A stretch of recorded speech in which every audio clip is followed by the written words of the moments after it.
Imagine Rome, the year 121 CE.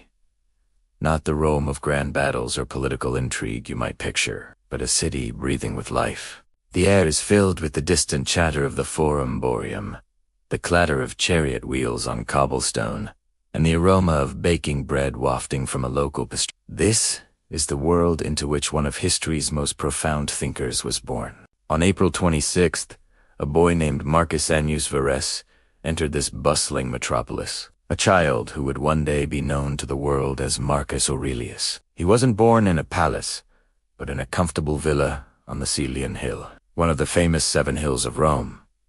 His family was part of the Roman elite, wealthy and politically connected. Think of them as the old money of their time. His paternal grandfather, also named Marcus Aurelius Verus, had served as consul 3 times, a significant honor. His father, with the same name, was a praetor, a respected magistrate on a promising career path. The family's roots were in Hispania Baetica, modern-day Andalusia, in Spain, a province known for its olive oil and its contribution of influential men to Roman society, including the emperors Trajan and Hadrian. So, while Marcus was thoroughly Roman, his heritage was a blend of provincial strength and metropolitan sophistication.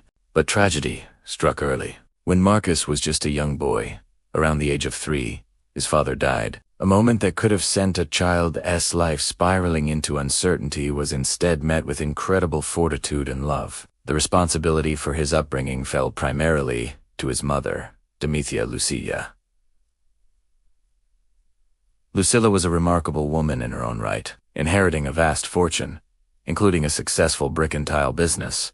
She was not just a lady of leisure. She was educated, cultured, and deeply valued intellectual pursuits. She chose to raise her son not amidst the pomp and circumstance of high society, but in a more grounded, almost humble environment. It was she who instilled in Marcus his first lessons in simplicity and the importance of avoiding the ostentatious habits of the wealthy elite. In his later writings, his famous meditations, Marcus would thank his mother for her piety, her generosity, and for teaching him to live a simple life. Following his father's death, Marcus was also watched over by his paternal grandfather. This elder statesman took the young boy under his wing, ensuring his education would be second to none. Marcus was a serious and thoughtful child, preferring books and quiet contemplation to the boisterous games of other boys. He was enrolled to be a member of the Salian priesthood at the tender age of 7, an ancient order dedicated to the god Mars.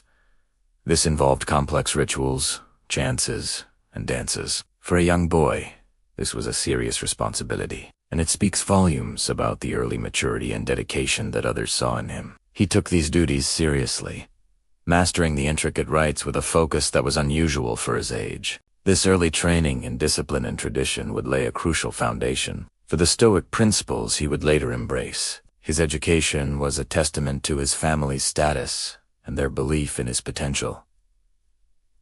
He didn't go to a public school. Instead, the best tutors in Rome were brought to him. He studied rhetoric, the art of public speaking, which was essential for any aspiring Roman leader. He learned Greek, the language of philosophy and high culture, becoming so fluent that he would later write his most personal thoughts, the Meditations, in Greek.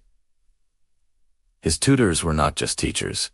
They were mentors who shaped his character. He learned from Dionysius, a painter and philosopher, to question conventional wisdom and to see through the charades of so-called miracle workers. He learned grammar from Alexander of Catium, who taught him to be precise with his words and to correct others gently, without shaming them. Each lesson, each mentor, added a layer to the young man he was becoming. It's important to understand the political climate of this time. The reigning emperor was Hadrian, a complex and brilliant ruler. Hadrian was a distant relative of Marcus's family through marriage. More importantly, Hadrian had no biological son to succeed him. The question of succession was a constant, quiet hum beneath the surface of Roman politics. Hadrian was a keen judge of character, and he had been observing the young Marcus. He was impressed by the boy's seriousness, his honesty, and his intellectual curiosity. Hadrian playfully nicknamed him Verissimus, a play on his family name Verus, which means true Verissimus.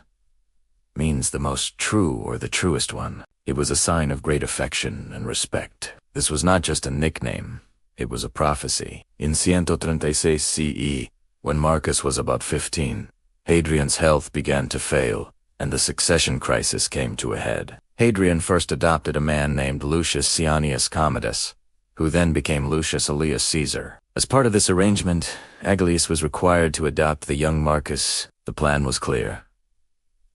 Hadrian saw a future where Aurelius would rule, and Marcus would eventually succeed him. However, fate had other plans. Aurelius died unexpectedly just over a year later.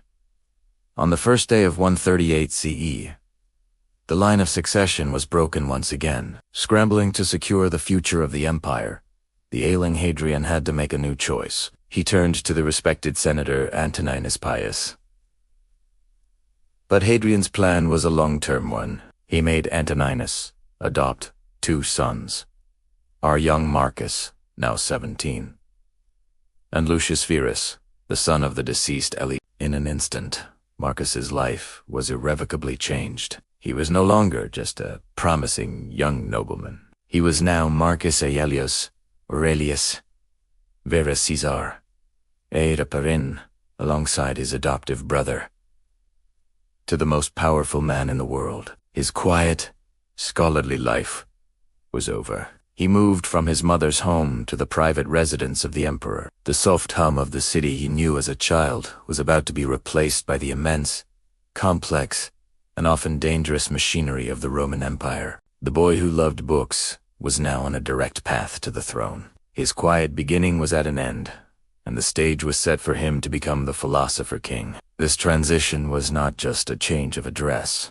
It was a profound shift in his entire existence. He was now at the center of power, learning the art of governance directly from Antoninus Pius, a man renowned for his clemency and peaceful reign. For the next 23 years, Marcus would serve as a loyal and diligent apprentice, preparing for a role he never explicitly sought, but was destined to fulfill. The seeds planted by his mother, his grandfather, and his tutor's seeds of discipline, humility, and a love for wisdom would now be tested against the immense pressures of imperial life. This quiet beginning in Rome, this thoughtful upbringing, was the crucible that forged the character of the man who would one day sit on the throne and write not for an audience, but for himself, timeless words of guidance that continue to resonate with us.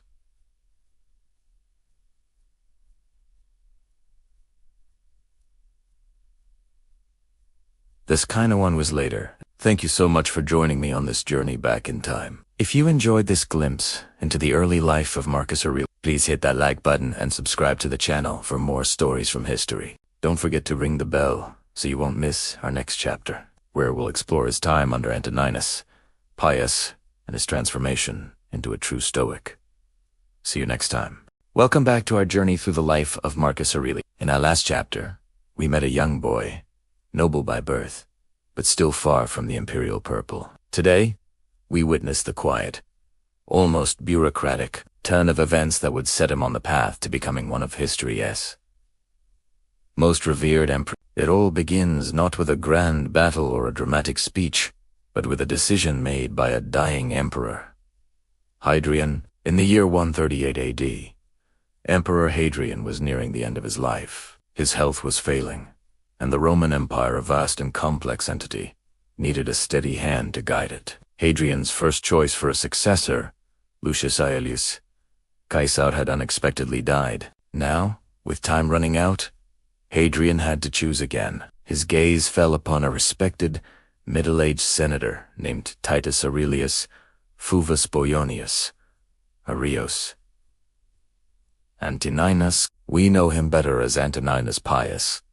Antoninus was a man of impeccable character, known for his gentle nature, piety, and administrative skill. It was a safe, stable choice. He seemed like the perfect caretaker for the empire. But Hadrian's plan was more complex, more forward-thinking than simply choosing an immediate successor. He wasn't just planning for the next reign, he was planning for the one after that, and the one after that. So, Hadrian presented Antoninus with a condition, a non-negotiable term of adoption. Antoninus could become Hadrian's heir and the next emperor, but only if he, in turn, adopted two young men.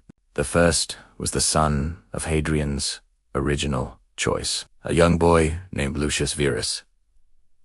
The second was a promising 17-year-old, a nephew of Antoninus's wife, a young man who had already caught Hadrian's eye with his serious demeanor and dedication to his studies. That young man was our Marcus Aurelius. Imagine the scene. For Marcus, this wasn't a moment of public triumph. It was a formal, legal process. One day he was Marcus Aurelius Verus, a young nobleman with a bright future. The next, he was Marcus Aurelius Verus, son of the heir to the Roman Empire. His world shifted on its axis, not with a bang, but with the stroke of a pen. He was now officially in the line of succession. This chain of adoptions was a stroke of political genius by Hadrian. He ensured a smooth transition of power not just for one generation, but for two. By selecting the mature and reliable Antoninus Pius, he guaranteed stability for the immediate future. By placing the young Marcus and Lucius Verus in the line of succession, he was investing in the long-term health of the empire, grooming the next generation of leaders under Antoninus's. For Marcus, this adoption was the definitive turning point. His education, already rigorous, now took on an imperial dimension. He was no longer just studying to be a good man. He was studying to be a good emperor. He was brought into the heart of power, not to wield it, but to observe it, to learn from one of the best. His new father, Antoninus Pius, would become his model for leadership. The relationship between Antoninus and Marcus is one of the most heartwarming in Roman history. It was a true father-son bond, built on mutual respect and genuine affection. Antoninus saw in Marcus a successor worthy of Rome, and Marcus saw in Antoninus the embodiment of every Stoic virtue he aspired to. He wasn't just his adoptive father. He was his mentor, his guide, and his role model. In his own writings, in the Meditations, Marcus would later reflect on the lessons he learned from Antoninus. He admired his adoptive father's calm demeanor, his diligence, his humility, and his unwavering commitment to justice. Antoninus taught Marcus that power didn't need to be loud or ostentatious. True strength lay in consistency, integrity, and a deep sense of duty to one's people. Think about the immense pressure on the young Marcus. At 17, he was placed on a path he did not choose, destined for a role that was arguably the most powerful and demanding in the known world. While other young men his age might be pursuing personal ambitions or pleasures, Marcus was now dedicated to a singular purpose: preparing to rule. He embraced this duty with the same seriousness he applied to everything else. He continued his studies in philosophy, particularly Stoicism, which would become his guide and solace for the rest of his life. But now, his philosophical inquiries had a new urgency. How can a good man wield absolute power? How can one remain just and humble when treated as a god? These were the questions that would occupy his mind for the next 2 decades. This period of his life, under the reign of Antoninus Pius, was a long and crucial apprenticeship. From 138 AD until Antoninus's death in 161 AD, Marcus served loyally, learning the intricate machinery of the Roman state. He held various offices, served as consul, and was always by the emperor's side, observing, listening, and absorbing the art of governance. It was a 23-year-long masterclass in leadership. Peaceful, stable period is often called the zenith of the Pax Romana, the Roman peace.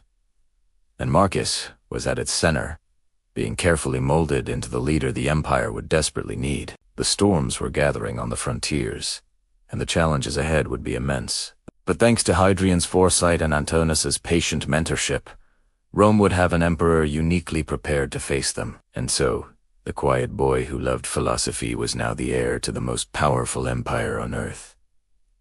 The adoption was not a prize, but a badana, sacred trust. It set the stage for a reign that would test every ounce of his character and every principle of his philosophy. The young scholar was destined to become a warrior, a statesman, and the Philosopher-King. Thank you so much for joining me for this chapter in the incredible life of Marcus Aurelius. The foundation has been laid, and the path is set. In our next episode, we will explore his long apprenticeship under Antoninus Pius and the philosophical principles that shaped him into the man he would become. If you're enjoying this journey, please don't forget to like, subscribe, and hit that notification bell so you don't miss a thing. We'll see you next time. Hello everyone, and welcome back to our journey through the life of Marcus Aurelius. In our last episode, we saw a young man thrust into the heart of Roman power. Today, we delve into the world that truly shaped him, not the halls of the Senate, but the quiet corridors of his own mind. This is the story of Marcus Aurelius, the student of philosophy. From his earliest days, Marcus was different. While other boys of his rank might have been obsessed with military games or political maneuvering, Marcus was drawn to books, to questions, and to the pursuit of knowledge. He had an insatiable curiosity, a thirst for understanding that would define his entire life. This wasn't just a hobby, it was his passion, his very essence. The Emperor Hadrian, who first saw the spark of greatness in Marcus, ensured he had the finest education Rome could offer.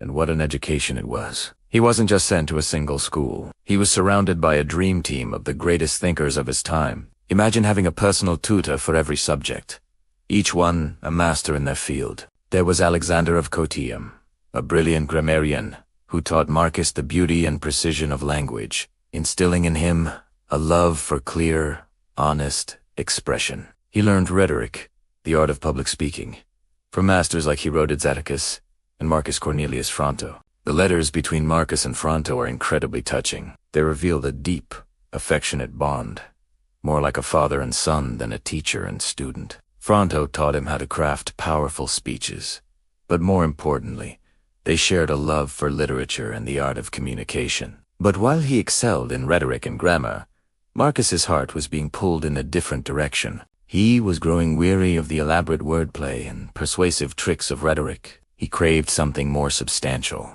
something that spoke not just to the ears of the crowd, but to the very soul of a person. He was searching for a guide on how to live. And then he found Stoicism. It wasn't a sudden, dramatic conversion. It was a gradual awakening, guided by a series of remarkable teachers. The most influential of these was Quintus Junius Rusticus. Rusticus was more than a tutor. He was a mentor and a role model. He wasn't just teaching a subject, he was living a philosophy. It was Rusticus who introduced Marcus to the teachings of Epictetus, a former slave who became one of the most powerful Stoic philosophers. Reading Epictetus was a turning point for Marcus. Here was a philosophy that was practical, direct, and deeply personal. Stoicism wasn't about abstract debates in a lecture hall. It was a blueprint for life. It taught that we don't control what happens to us, but we have absolute control over how we respond. It taught that virtue, wisdom, justice, courage, and self-control is the only true good. Wealth, status, even health, desiderable, indifference. They are nice to have, but they have no bearing on our inner worth or our happiness. This was exactly what Marcus had been searching for. It was a philosophy for a future emperor, a man who would face unimaginable pressure, loss, and responsibility. Stoicism gave him the tools to maintain his inner calm, his sense of purpose, amidst the chaos of the world. It wasn't about suppressing emotion, but understanding it. It was about focusing on what he could control: his own thoughts, his own judgments, his own actions, and accepting the rest with grace. Other Stoic teachers added to his understanding. Apollonius of Chalcedon taught him to be independent of others' opinions and to rely on reason alone. Seneca Catullus taught him to be patient with those who criticize and to welcome them back openly. These weren't just lessons, they were life skills. As Marcus absorbed these teachings, he began a practice that would become his most famous legacy. He started writing to himself, not for publication, not for an audience, but for his own self-improvement. He would wake up early, before the duties of the day began, and reflect. He would question his own motives, remind himself of Stoic principles, and prepare his mind for the challenges ahead. These private notes, which we now know as the Meditations, are one of the most extraordinary documents in history. They're a window into the soul of a man striving every single day to be better. He writes about dealing with difficult people, facing his own mortality, and finding meaning in a vast and often indifferent universe. In these early writings, we see the foundation being laid. We see a young man wrestling with big questions. What is a good life? How can I be a good person? How do I fulfill my duty to others without losing myself? He wasn't just studying philosophy, he was trying to embody it. He famously wrote, "Waste no more time arguing about what a good man should be. Be one. Be."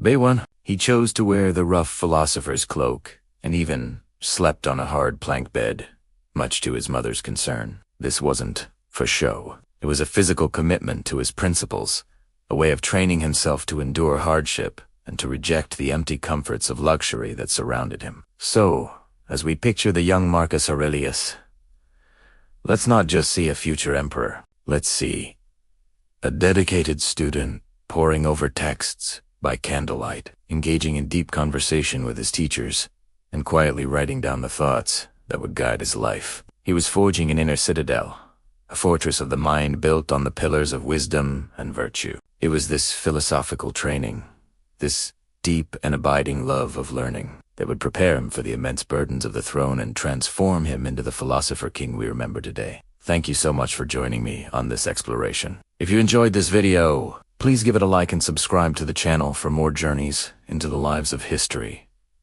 As greatest figures, we'd love to have you with us. See you next time. Welcome back to our journey through the life of Marcus Aurelius. In our last chapter, we saw a young man shaped by duty and intellect, poised on the edge of greatness. Today, we dive into the very core of his being, the philosophy that would become his shield, his compass, and his solace. This is chapter 4. The Stoic way. So, what exactly is Stoicism? It's a term you hear a lot these days, often associated with enduring hardship without complaint. But it's so much more profound than just having a stiff upper lip.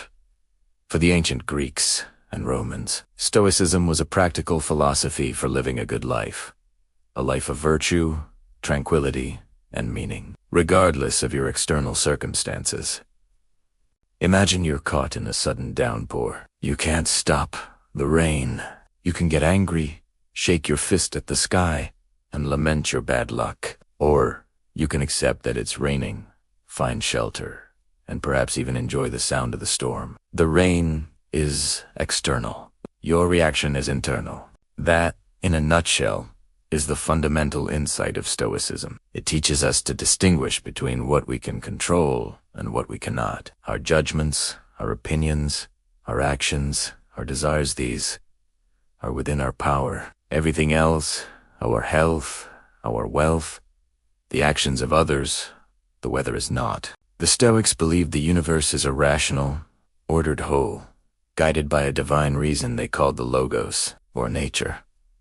To live in harmony with nature wasn't about hugging trees, but about aligning our own reason with the rational order of the cosmos. It meant accepting events as they unfold, understanding that everything happens for a reason within this grand, interconnected system. This philosophy rested on 3 core disciplines: the discipline of perception, the discipline of action, and the discipline of will. First, perception. This is about seeing things clearly and objectively, without adding our own baggage of judgment. It's not the event itself that upsets us, but our opinion about the event. Someone insults you. The insult is just words. It's your judgment. This is terrible. My reputation is ruined. That causes the pain. The Stoics trained themselves to pause, to see the raw data of reality before coloring it with emotion.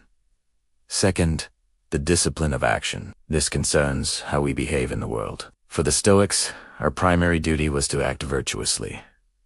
And for the common good, we are social creatures, like bees in a hive. What is not good for the hive is not good for the bee. Every action should be guided by justice, kindness, courage, and fairness, serving our fellow human beings. And third, the discipline of will.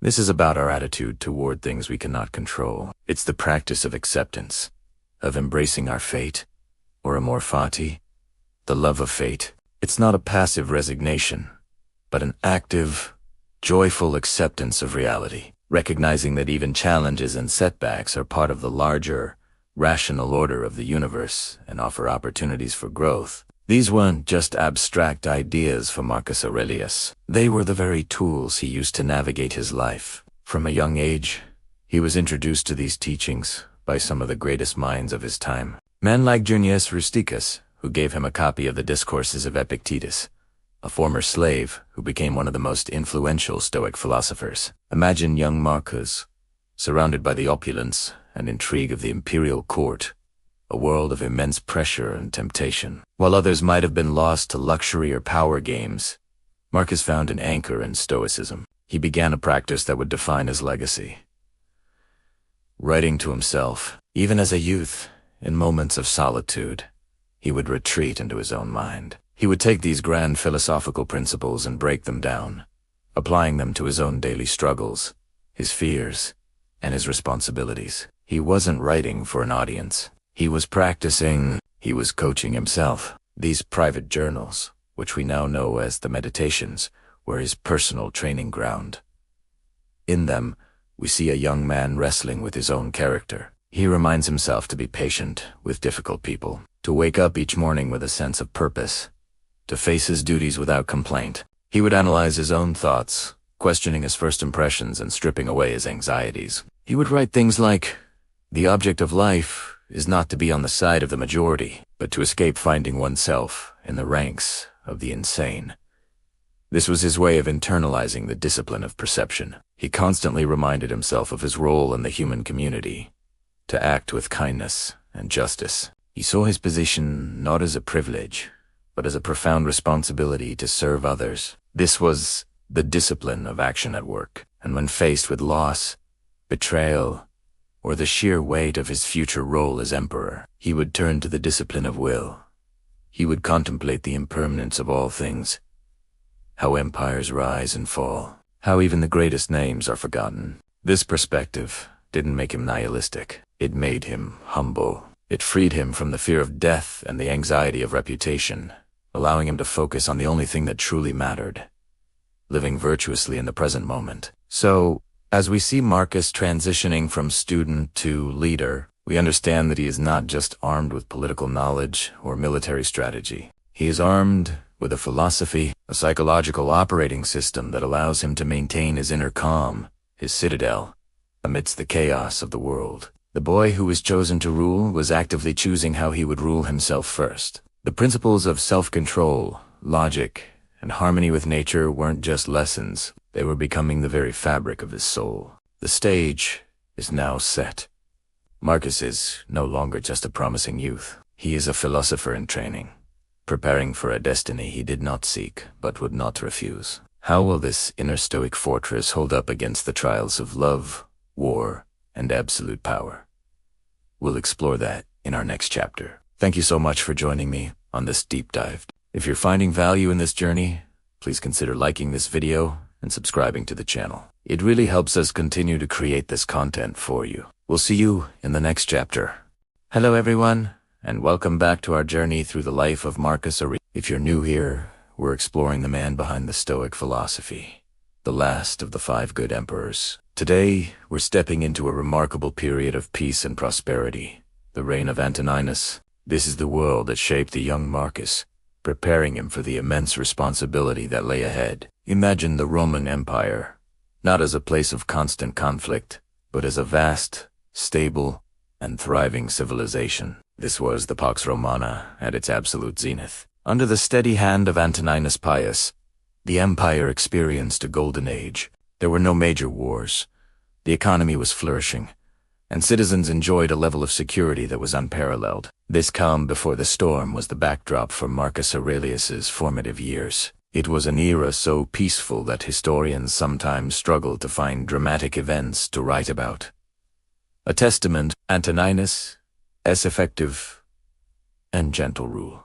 Antoninus Pius was more than just an emperor to Marcus. He was a father, a mentor, and the ultimate role model. After being adopted by Antoninus, at the age of 17, Marcus moved into the imperial palace. Now, you might think living in the heart of imperial power would spoil a young man. fill him with arrogance and a sense of entitlement.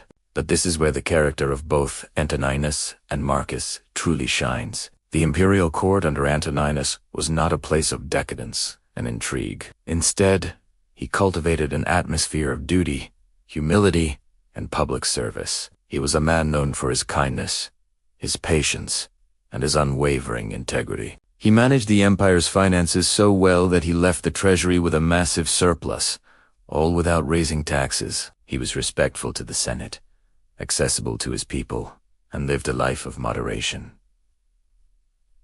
Marcus observed all of this firsthand. He saw an emperor who did unflaunt his power, but wielded it with a profound sense of responsibility. In his own writings, in Meditations, Marcus dedicates the entire first book to the people who taught him valuable lessons, and his longest and most heartfelt praise is reserved for his adoptive father. He learned from Antoninus what it meant to be a good man, long before he learned what it meant to be a good emperor. He writes about Antoninus's unwavering adherence to decisions once he'd made them, his indifference to superficial honors, and his readiness to listen to anyone with a proposal for the public good. These weren't just abstract ideals. They were daily behaviors Marcus witnessed in the man who was both the most powerful person in the world and his father. He saw Antoninus handle criticism with grace, work tirelessly, and always prioritized the well-being of the Roman people over his own comfort. This upbringing was Marcus's real education in leadership, while he was studying rhetoric with Fronto and philosophy with Rusticus. His most important classroom was the imperial court, and his most influential teacher was Antoninus Pius. He learned that true strength wasn't about command and control, but about character and self-discipline. He saw that a leader's primary duty is to serve, not to be served. This period was also a time of quiet preparation. Antoninus gradually entrusted Marcus with more and more responsibility. He was made consul, given administrative duties, and included in key discussions about the governance of the empire. It was a long, steady apprenticeship, a 23-year training program for the most difficult job in the world. Antoninus wasn't just raising a son. He was carefully molding a successor, ensuring the stability he had worked so hard to maintain would continue after he was gone. Think about the impact of this environment. Growing up in a palace could easily lead to a detachment from reality. Yet, Marcus remained grounded, humble, and deeply introspective. He credits Antoninus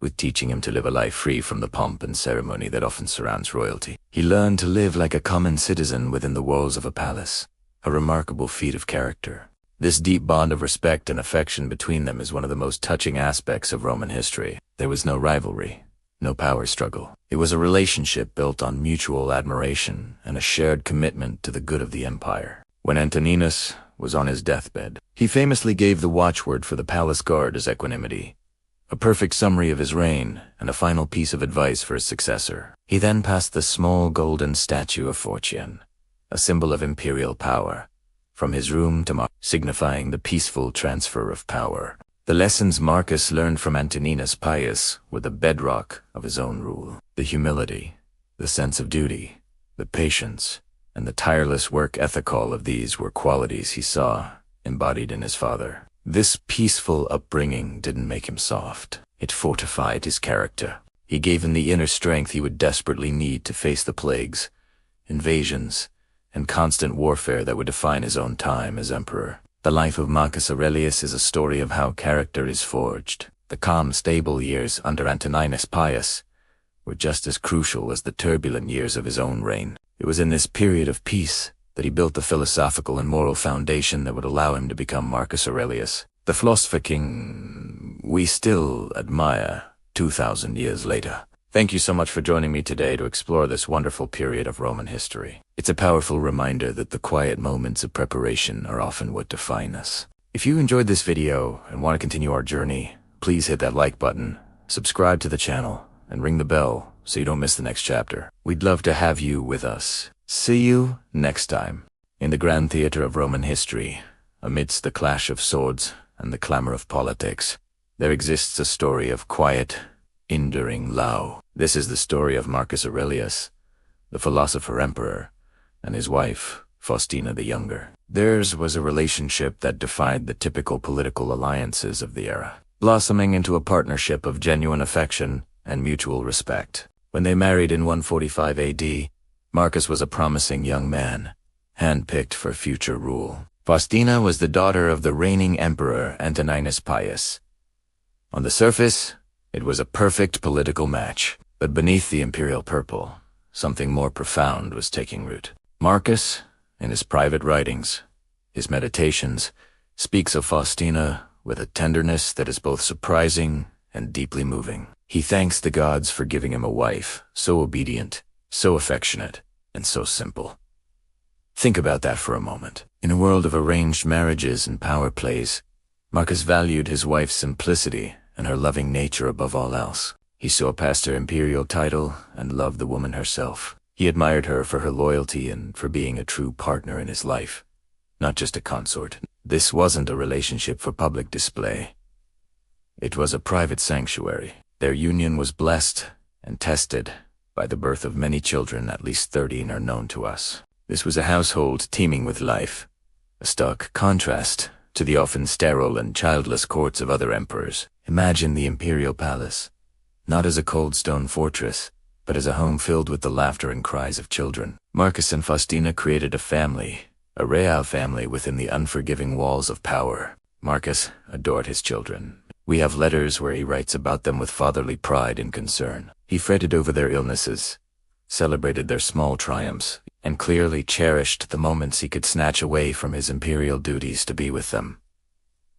He wasn't just an emperor. He was a dad. Faustina, in turn, was a constant presence, a devoted mother who even accompanied Marcus on his military campaigns, earning her the title Mater Custrone, Mother of the Camps. This was unprecedented.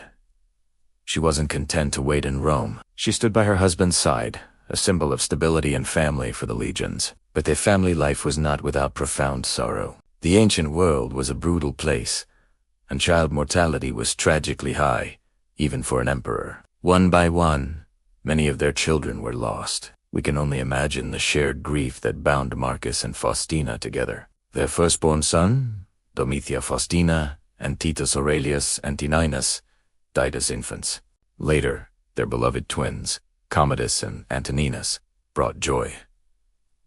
But Antoninus, too, would die at the age of 4. The death of their little son, Lucius Verus, Caesar, must have been a particularly crushing blow. Marcus writes about the pain of losing a child, a pain that time could not erase. Each loss was a fresh wound, a shared heartbreak that tested their strength. Yet, through it all, their bond seemed only to deepen. They found solace in each other and in the children who survived. Their love was forged, not just in moments of joy, but in the crucible of shared suffering. This brings us to the controversies that have swirled around Faustina.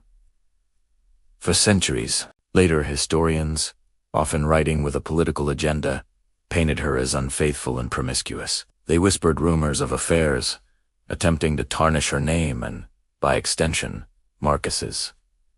But is there any truth to these claims? When we look at the primary sources, a very different picture emerges. Marcus himself, the person who knew her best, never once hints at any infidelity. On the contrary, he praises her loyalty and goodness. The soldiers who served under him revered her. The Senate deified her after her death, a significant honor. The vicious rumors seem to originate much later, from sources known for their unreliability and sensationalism. It's more likely that these were baseless slanders, perhaps born of jealousy or political maneuvering, designed to undermine the image of a stable and loving imperial family. The true testament to their relationship came after Faustina's sudden death in 175 AD, while accompanying Marcus in the East. His grief was immense and palpable. He mourned her not as an emperor losing an empress, but as a man losing the love of his life. He asked the Senate to deify her, established a charity for orphan girls in her name called the Puellae Faustinianae, and founded a city where she died, naming it Faustinopolis.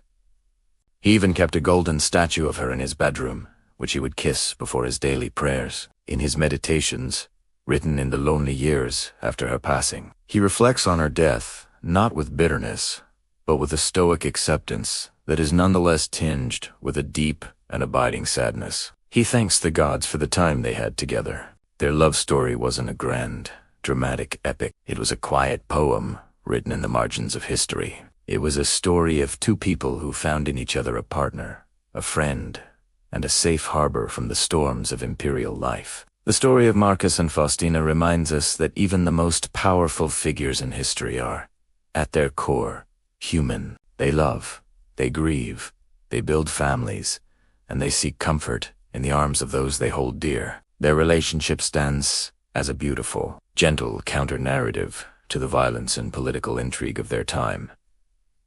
A testament to a love that was as strong and enduring as the empire they ruled. It's a quiet legacy, but perhaps the most powerful of all. Thank you so much for joining me on this journey into the heart of the Roman Empire. If you found this story as moving as I do, please consider liking the video and subscribing to the channel for more explorations into the human side of history. We'll see you in the next chapter.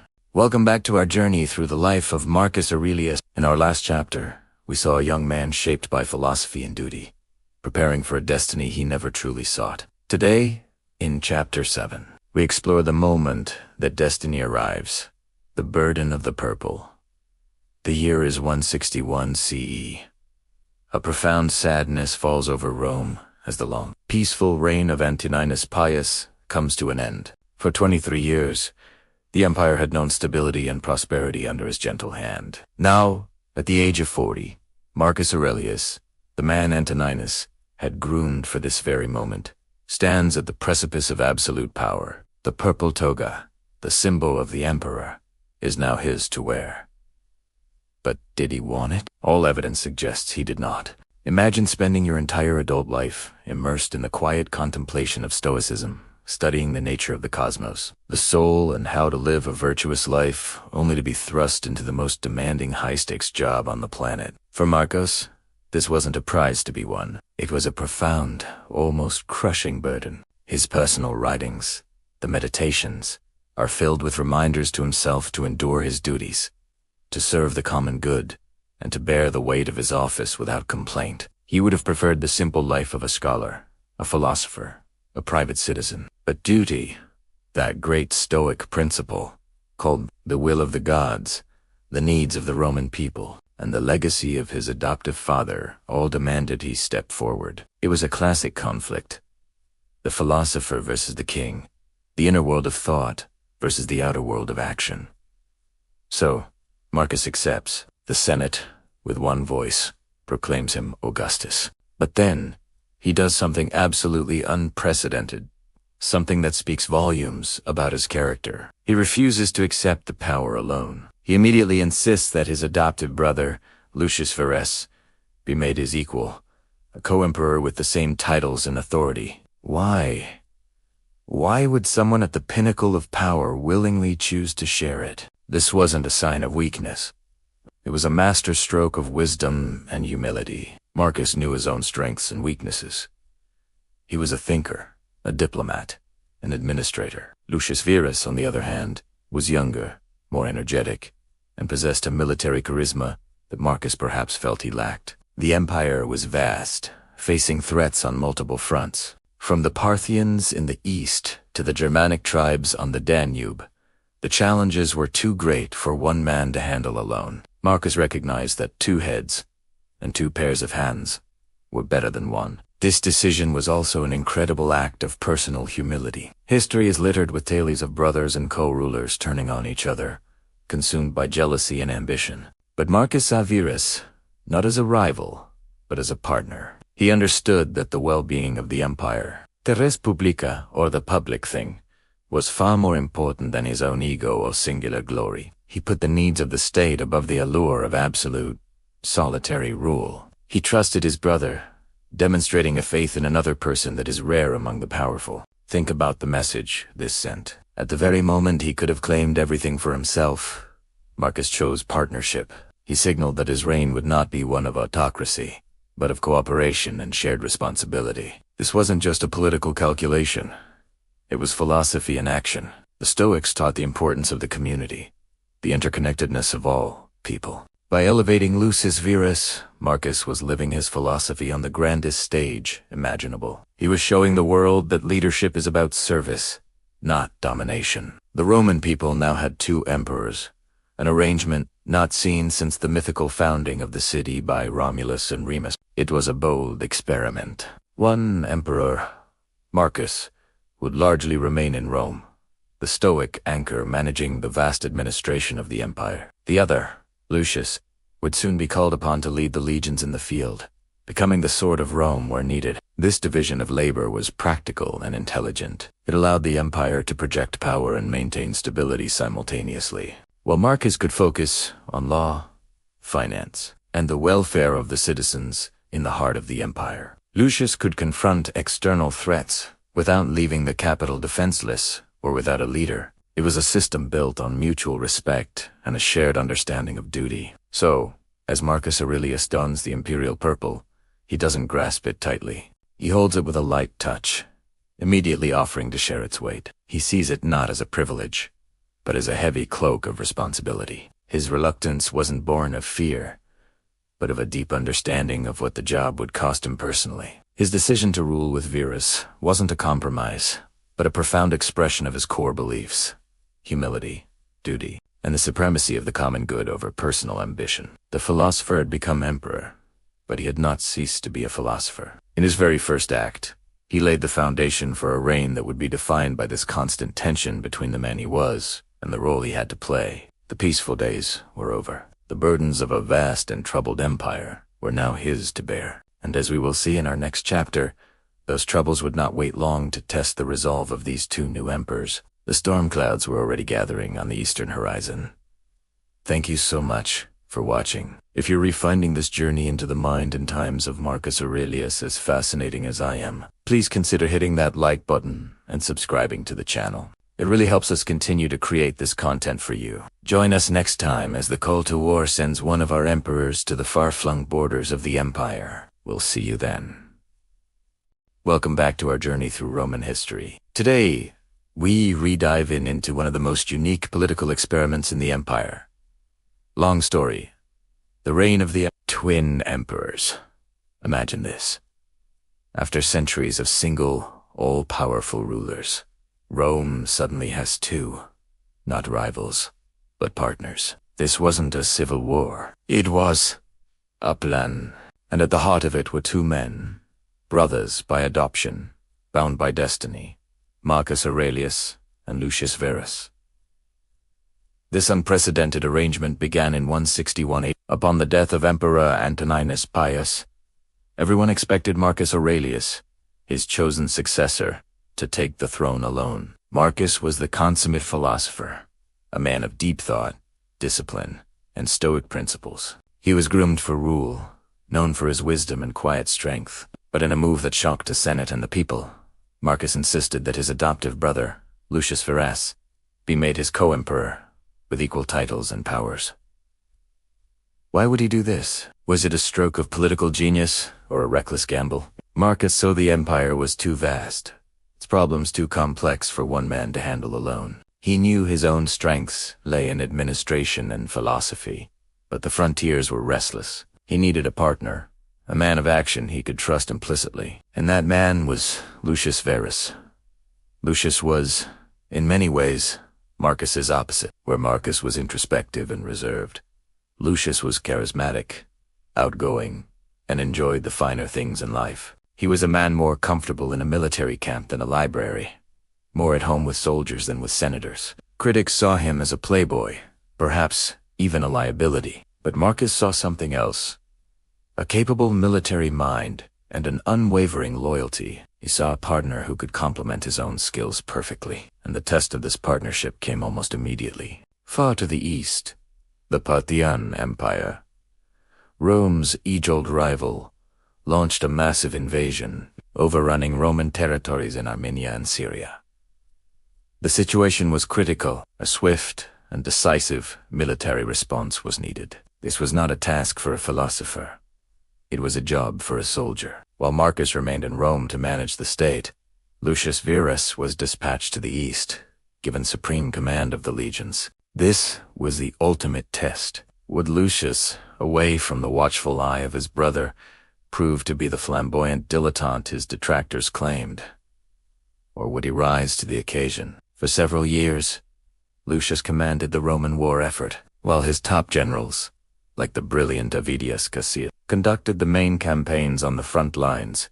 Lucius established his headquarters in Antioch. He was the strategic anchor, overseeing logistics, reinforcing armies, and representing imperial authority on the ground. He proved to be an effective commander-in-chief, delegating wisely and maintaining the morale of the troops. The Parthian War was a resounding success. The Roman legions pushed the Parthians back, sacked their capital, Ctesiphon, and restored Roman dominance in the region.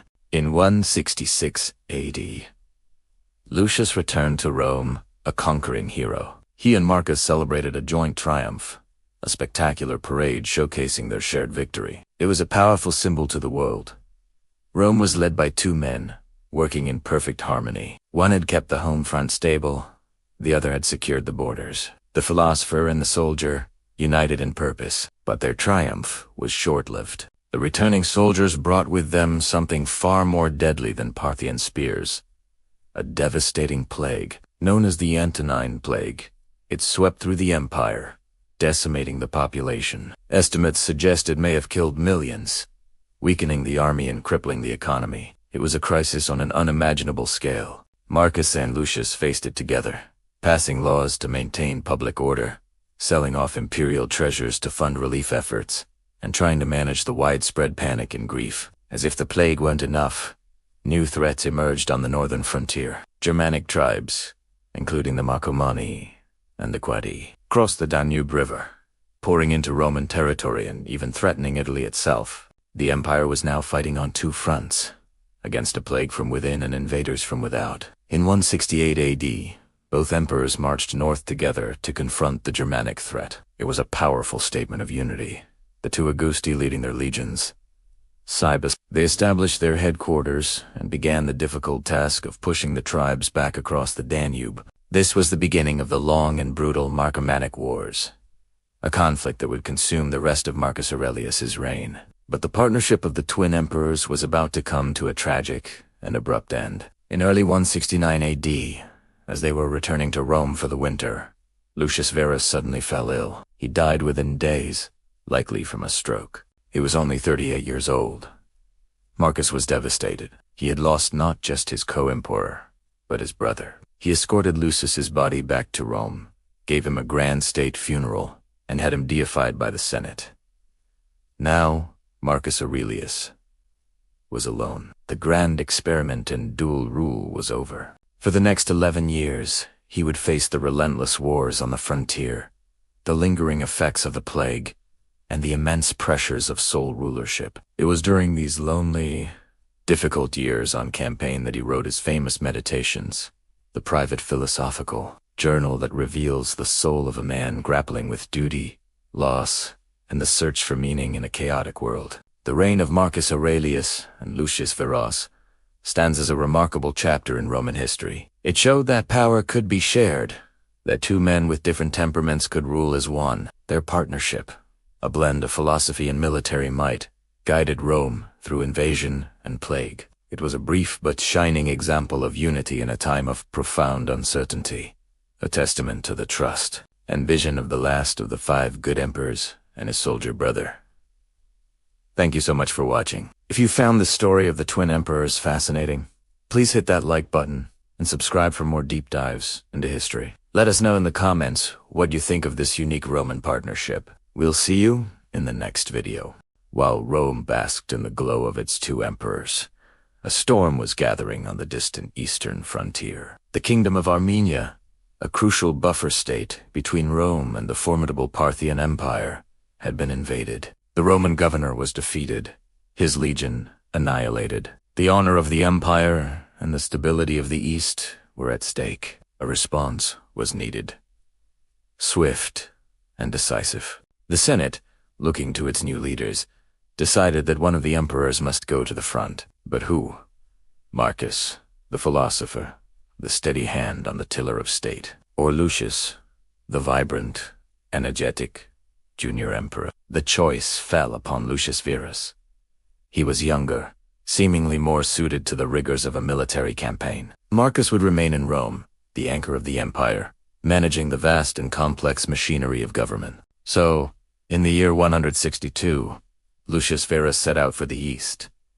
His journey, however, was less a soldier's march and more a grand imperial tour. He traveled with a magnificent entourage, indulging in the luxuries of the eastern provinces, from the hunting lodges of Apulia to the pleasure palaces of Antioch. Lucius seemed more interested in banquets and entertainment than in the looming war. Stories of his extravagant lifestyle filtered back to Rome, causing no small amount of concern. Back in Rome, Marcus Aurelius shouldered the immense burden of sole rule. He governed with his characteristic diligence and sense of duty. He managed the city's food supply, presided over legal cases with tireless patience, and dealt with the constant stream of administrative tasks that flowed into the capital from across the world. He was the very model of a Stoic ruler, facing each challenge with equanimity and reason. He trusted his generals in the east to handle the military situation, even as his co-empire seemed to dally. Despite Lucius's diversions in Antioch,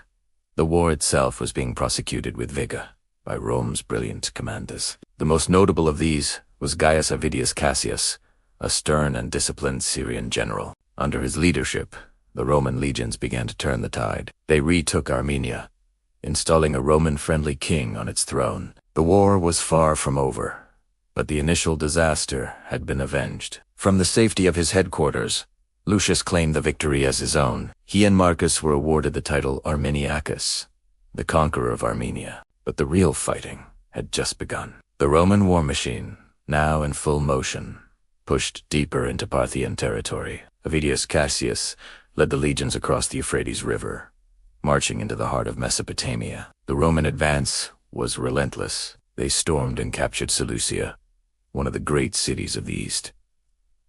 Then they marched on Ctesiphon, the Parthian capital itself. Ctesiphon fell, and like Trajan before them, the Romans sacked and burned the Parthian seat of power. It was a stunning victory, a complete reversal of the war's opening act. The Parthian king fled, and the might of Rome seemed unchallengeable. With the Parthian capital in ruins, the war was effectively won. Lucius Verus, who'd remained far from the front lines, now prepared for a triumphant return. He had overseen one of Rome's greatest military victories in a generation. He and Marcus added new titles to their names: Parthicus, Maximus, and Medicus. The celebrations in Rome would be spectacular. The honor of the empire had been restored. In 166, Lucius Verus returned to Rome. He brought with him not only the spoils of war, but also the victorious legions. Marcus, ever the generous partner, arranged a magnificent triumph, a grand parade to celebrate their shared victory. Both emperors rode through the streets of Rome in a golden chariot, their young sons, Commodus and Annius Verus, with them. The city rejoiced, hailing its victorious leaders. It was a moment of supreme glory for the dual emperor, but the returning legions brought something else with them, something invisible, insidious, and far more deadly than any Parthian army. A sickness had broken out among the troops during the siege of Seleucia, a plague. As the soldiers marched home, they carried the pestilence with them, spreading it along the roads, through the towns, and into the heart of the empire. Initially, it was just a few scattered reports, but soon the plague exploded across Italy and the province known as the Antonine Plague. It was a terrifying and devastating pandemic, likely smallpox. People suffered from high fevers, sores, and a horrific rash. The mortality rate was catastrophic. Entire towns were depopulated. The city of Rome became a giant morgue, with carts rumbling through the streets day and night to carry away the dead. The plague ripped through every level of society, from the lowest slave to the senatorial elite. The economy ground to a halt. Farms lay fallow for lack of workers. The army was decimated, its ranks thinned by disease more than by any battle. The glorious triumph of Parthia now seemed like a hollow, bitter memory. The victory had come at an unthinkable price. Marcus Aurelius faced this new crisis with the same stoic resolve he applied to everything, while others panicked or despaired. He remained a pillar of strength. He consulted physicians, organized relief efforts, and performed ancient religious rites to appease the gods. He sold off imperial treasures, gold plate, jewels, even his wife's silk robes to fund the state and help the afflicted. He passed laws to manage the burial of the dead and to ensure the continuity of business and agriculture. Amidst this widespread tragedy, a personal blow struck the imperial family. Lucius Verus, the triumphant emperor, fell ill on the journey back from Aquileia. After a short and violent illness, he died. He was only 38 years old. The man who had presided over a great military victory had been struck down not by a sword, but by the very plague his army had brought home. Rome, already in mourning, now mourned its junior emperor. After nearly a decade of shared rule, Marcus Aurelius was once again the sole emperor of the Roman world. But it was a world shattered by pestilence and fear. The Eastern triumph had turned to ashes. The treasury was empty, the army weakened, and the people were demoralized. And on the northern frontiers, along the Danube River, new threats were stirring. The storm that had passed in the east was gathering anew in the north. Marcus, the Philosopher-King, now stood alone, facing the greatest challenge of his reign. His greatest trials were yet to come. Thank you for watching this chapter of our journey through the life of Marcus Aurelius. The Antonine Plague was a turning point for the Roman Empire, a crisis that tested its very foundations. If you found this story compelling, please like this video and subscribe to our channel for more tales from the ancient world. Hit the notification bell so you won't miss the next chapter, where we'll see how Marcus confronts the new wars brewing on the Danube. We appreciate your support. See you next time.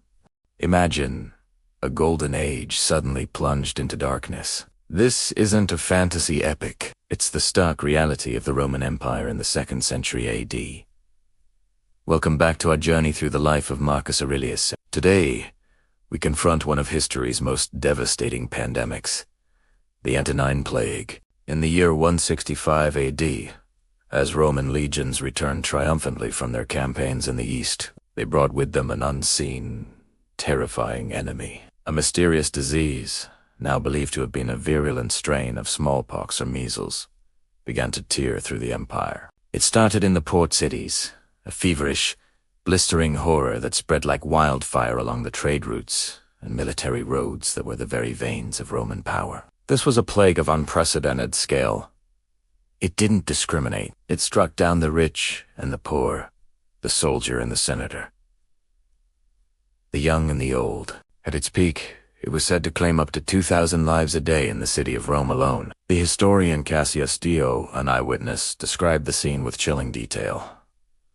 Cities emptied, the countryside left untended, and the air thick with the stench of death. The total death toll is estimated to be in the millions, perhaps wiping out as much as a quarter of the empire's population. It was a demographic catastrophe that would shake the foundations of Roman society for generations. And at the heart of this storm stood one man, the philosopher-emperor, Marcus Aurelius. While others might have panicked, fled, or despaired, Marcus remained in Rome. He saw it as his duty, his philosophical and imperial obligation, to stay with his people in their darkest hour. This wasn't just a political decision. It was the ultimate test of his Stoic principles. For years, he had written in his private journal, his meditations, about accepting fate, about facing adversity with courage and reason. Now, he had to live it. He didn't just stay, he acted. Marcus took decisive measures to combat the crises. He brought in Galen, the most famous physician of the ancient world, to study the disease and advise on public health measures. He passed laws concerning the burial of the dead and the sanitation of cities to try and curb the spread. He understood that order and reason were the only weapons he had against a foe he could not see. He was a beacon of calm in a sea of chaos, showing his people that their leader was not abandoning them. But the plague's cruelty was personal, too. It wasn't just an abstract crisis for the emperor. It reached into the imperial palace itself. Marcus witnessed immense personal loss. He lost close friends, trusted advisors, and members of his own household. The most devastating blow came with the death of his co-emperor and adoptive brother, Lucius Verus, who succumbed to the disease in 169 AD. Imagine the weight of that grief. He was not just an emperor managing a crisis. He was a man mourning the loss of his brother, his partner in power, while the world crumbled around him. How did he cope? He turned inward, to his philosophy. In his meditations, we find passages written during this period that are raw with grief, but also resolute in their strength. He writes about the fleeting nature of life, the inevitability of death, and the importance of virtue in the face of suffering. He reminds himself, everything that happens as it should, and if you observe carefully, you will find this to be so. He wasn't being callous. He was practicing the Stoic discipline of accepting what he could not change, so he could focus his energy on what he could, his duty to his people. The economic impact of the plague was just as devastating as the human cost. With so many dead, the empire faced a severe labor shortage. Farms were abandoned, mines were closed, and the tax base plummeted. The army, hit hard by the disease, was dangerously undermanned. To fund the state and the ongoing wars on the frontiers, Marcus made an extraordinary gesture. He held a public auction in the Forum of Trajan, selling off his own imperial possessions, lavish imperial robes, his wife Faustina's silk and gold garments. Priceless jewels, statues, and furniture all were sold to the highest bidder to replenish the state treasury. It was a powerful symbol of shared sacrifice. He wasn't asking his people to endure hardship that he himself was unwilling to bear. Through this act, Marcus demonstrated that a true leader serves their people, not the other way around. He showed that in times of crisis, leadership is about empathy, responsibility, and unwavering commitment to the common good. He wasn't just an emperor in a palace. He was a fellow Roman, sharing in the collective grief and struggle of his empire. The Antonine Plague raged for nearly 15 years. It was a long, grueling shadow that fell across the latter half of Marcus Aurelius's reign. It weakened the empire, marking what many historians see as the beginning of the end of the Pax Romana, the great Roman peace. Yet, through it all, Marcus Aurelius's character shone through. He faced the ultimate test of his philosophy and his leadership, not with divine pronouncements or tyrannical force, but with reason, compassion, and an unshakable sense of duty. He met loss with courage, chaos with calm, and despair with devotion to his people. His example during the plague is perhaps the most enduring part of his legacy. It teaches us that even in the face of overwhelming disaster, human dignity and virtue can prevail. It shows that true strength isn't about avoiding pain, but about how we respond to it. Marcus Aurelius, the emperor who stayed, remains a timeless model of leadership through crisis. Thank you so much for joining me for this somber but incredibly important chapter. It's a testament to the resilience of the human spirit. If you found this story as moving and powerful as I did, please give this video a like and subscribe to the channel for more deep dives into history's most fascinating figures. We'd love to have you with us for the next part of our journey.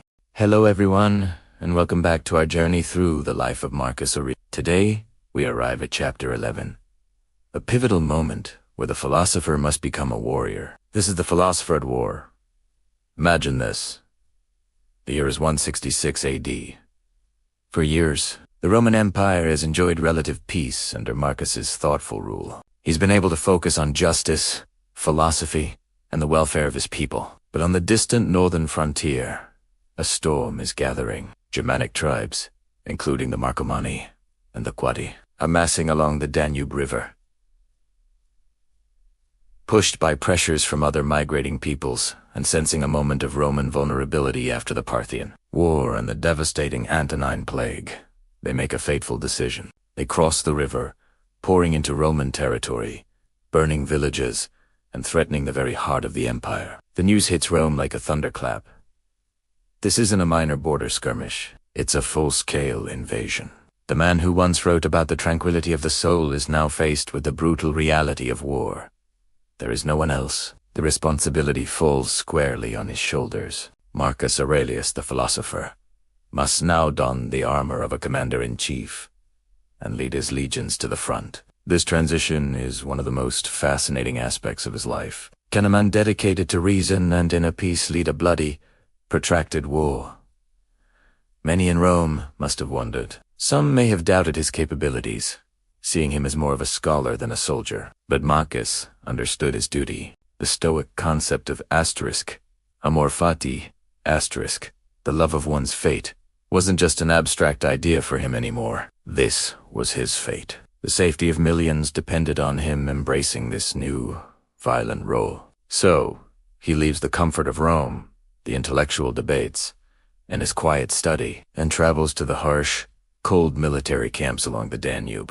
The landscape changes from marble columns to muddy trenches, the sounds from philosophical discourse to the clang of swords and the cries of battle. For the next decade, this will be his world. The Marcomannic Wars, as they would come to be known, would consume the rest of his life. Now, here's where the story takes an extraordinary turn. Most leaders in his position would be entirely consumed by military strategy, logistics, and the day-to-day chaos of war. And Marcus was deeply involved in planning campaigns, managing troop morale, and dealing with the immense financial strain the war placed on the empire. He was a competent general, respected by his soldiers for sharing their hardships. But in the quiet hours of the night, by the flickering light of an oil lamp in his military tent, with the sounds of the camp around him, Marcus did something remarkable. He picked up his pen. He wasn't writing battle plans or dispatches to Rome.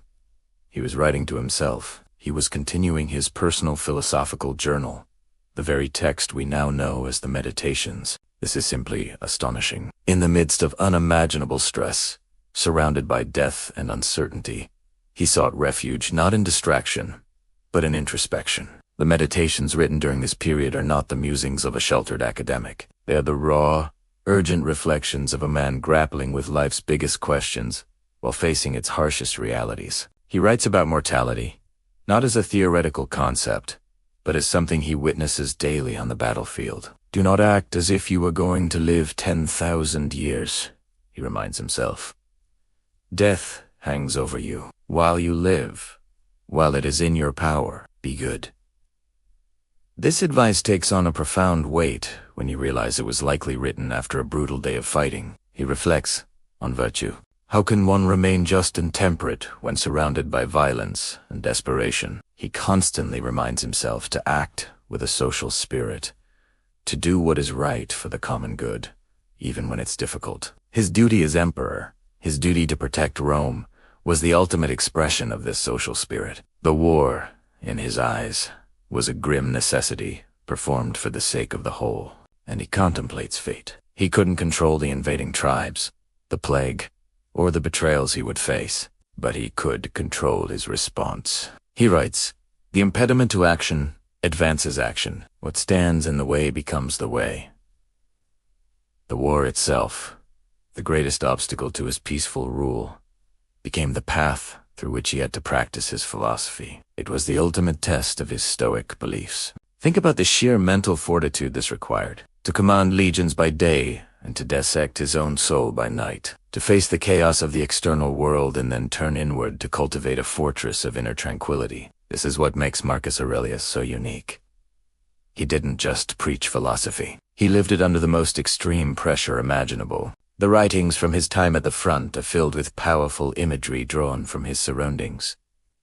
He compares life to a warfare and a stranger's sojourn, and the body to a river of flowing matter. These aren't just poetic flows, they are reflections of his immediate experience. He was living the metaphors. This period reveals the true essence of Stoicism in practice. It's not about being emotionless or detached. It's about finding a core of stability, reason, and purpose within the whirlwind of life. It's about understanding what you can control your thoughts, your judgments, your actions, and accepting what you cannot. For Marcus, in his tent on the banks of the Danube, this philosophy was not a comfort, but a tool for survival. It was the anchor that kept the philosopher from being lost inside the warrior. And so, the image of Marcus Aurelius writing in his tent is one of the most enduring in all of history. It is a testament to the power of the human spirit to find meaning and maintain integrity even in the darkest of times. The Philosopher-King was now a philosopher at war, and in doing so, he forged a legacy that would inspire people for the next 2,000 years. Thank you so much for joining me for this chapter. The story of Marcus's war is far from over, and the challenges will only grow. If you're finding this journey as fascinating as I am, please consider liking this video and subscribing to the channel so you don't miss what comes next. See you in the next chapter. Hello, and welcome back to our journey through the timeless wisdom of Marcus Aurelius. Today, we arrive at the final chapter of his Meditations, chapter 12.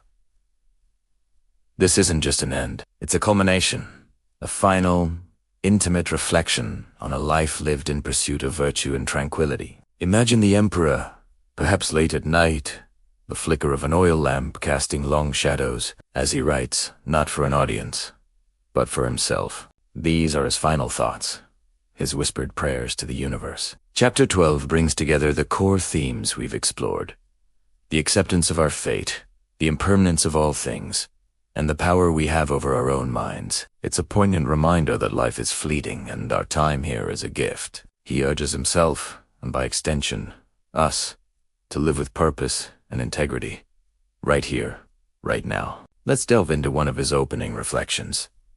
He asks himself if he is discontent with his share of the whole, reminding himself that he is a part of a larger, interconnected cosmos. Everything that happens is part of a grand design, a universal nature.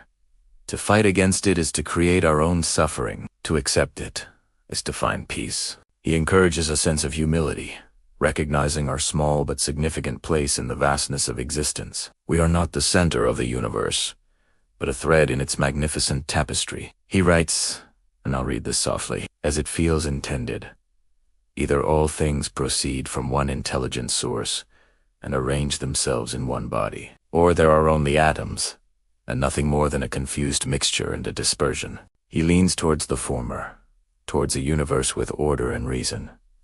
This belief isn't just an abstract philosophical point, it's a practical tool. If we believe in a rational universe, then we can trust that whatever happens, even if it seems adverse, is somehow necessary and for the good of the whole. It's a radical form of acceptance that can free us from so much anxiety and anger. Think about the frustrations of your day, the traffic jam, the unexpected bill, the plan that went awry. Marcus would gently ask, is this outside the grand order of things, or is it simply a part of the unfolding story? By reframing our perspective, we can see these events not as personal attacks, but as indifferent occurrences, parts of the natural flow of life. Our power lies not in controlling the events, but in controlling our response to them. Now, let's turn to the theme of impermanence, a constant refrain in Meditations that reaches its crescendo in this final chapter. He reflects on all the great figures of the past. Alexander, Caesar, Pompey. Where are they now? Gone. Their empires, their triumphs, their warriors, all have turned to dust and legend. He writes, how many after passing their whole lives in mutual enmity, suspicion, and hatred have been laid out for burial, and finally been reduced to ashes? This isn't meant to be morbid or depressing. It's liberating. If everything is transient, if our own lives are but a fleeting moment, then why do we cling so tightly to trivial things? Why do we invest so much energy and grudges in the pursuit of fleeting fame, or in anxieties about a future that is not guaranteed? He whispers this powerful truth to himself. Think of the whole of existence of which you have the smallest share, and of the whole of time in which a brief and fleeting moment has been assigned to you, and of fate in which you are such a tiny part. This perspective doesn't diminish our lives. It magnifies the importance of the present moment. This moment is all we truly have. How will we use it? Will we spend it in anger, or in kindness, in fear, or in courage, in distraction, or in mindful presence? Let's listen to another passage, one that feels like a final piece of advice from a wise and gentle guide. The one thing of value is to pass your days in truth and justice, with charity even for liars and unjust men. This is the heart of Stoicism. It's not about being unfeeling. It's about directing our feelings towards what matters. It's about maintaining our own inner goodness, our own integrity, regardless of how others behave. To be kind to those who are unjust is not weakness. It is the ultimate expression of strength and self-control. It is recognizing their actions stem from their own ignorance, and choosing not to let their ignorance disturb your own peace. As he concludes his journal, Marcus offers a beautiful metaphor for departing from life. He compares it to a passenger disembarking from a ship. When the captain calls, you go, leaving everything behind, without fuss or complaint. You have played your part in the play. When the director says the play is over, you walk off the stage gracefully. It's an image of profound acceptance and peace. There's no fear, no regret, just a calm acknowledgement that the journey has reached its natural end. He reminds himself, and us. What is it then that you are waiting for? An extinction or a translation? But in either case with a benevolent mind. Whether our end is a final sleep or a transformation into something new, we should meet it with a good heart, with grace. Live well, and you can die well. The quality of our departure is determined by the quality of our living. Chapter 12 is a final, powerful meditation on living a life of purpose, virtue, and tranquility. It is about zooming out to see the big picture, the vastness of time and space, to help us deal with the small, everyday struggles. It's about accepting what we cannot change, focusing on what we can, our own character, our own actions, our own thoughts, and finding a deep and abiding peace in that. As we finish our exploration of meditations, the words of Marcus Aurelius don't feel like ancient history. They feel like a conversation with a wise friend, a mentor who has walked the path before us. He shows us that even an emperor, a man with immense power and responsibility, struggled with the same human frailties we do, and in his private journal, he gave himself and humanity a timeless guide to navigating the complexities of life with wisdom, courage, and grace. Thank you so much for joining me on this deep dive into meditations. I hope these reflections have brought you some measure of peace and perspective. If you found value in our time together, please consider liking this video and subscribing to the channel for more journeys into timeless wisdom. Until next time, live with virtue and be well. When we think of a Roman emperor, what comes to mind? Palaces dripping with gold, lavish feasts, and absolute power. For many, yes, but not for Marcus Aurelius. In a world defined by excess, he chose a different path, the path of the Stoic leader, a philosopher-king who led not from a throne, but from the front lines. This is the story of leadership by example. Imagine the most powerful man in the world, the Emperor of Rome, choosing to sleep not in a gilded bed, but in a simple soldier's tent on the cold, hard ground. This wasn't a publicity stunt. This was Marcus Aurelius. He wasn't just commanding his legions. He was living alongside them, sharing their hardships on the brutal Germanic frontier. He understood that true leadership isn't about giving orders from a safe distance. It's about earning respect by sharing the burden. He ate the same simple rations, endured the same harsh weather, and faced the same dangers as the lowest-ranking leader. This act alone spoke volumes, forging a bond of loyalty that no amount of gold could buy. His soldiers didn't just fight for Rome, they fought for Marcus. But his commitment went even deeper. When the empire was teetering on the brink of financial collapse, ravaged by plague and endless wars, the treasury was empty. Advisors urged him to raise taxes, to squeeze more from an already struggling populace. Marcus refused. He wouldn't burden his people further.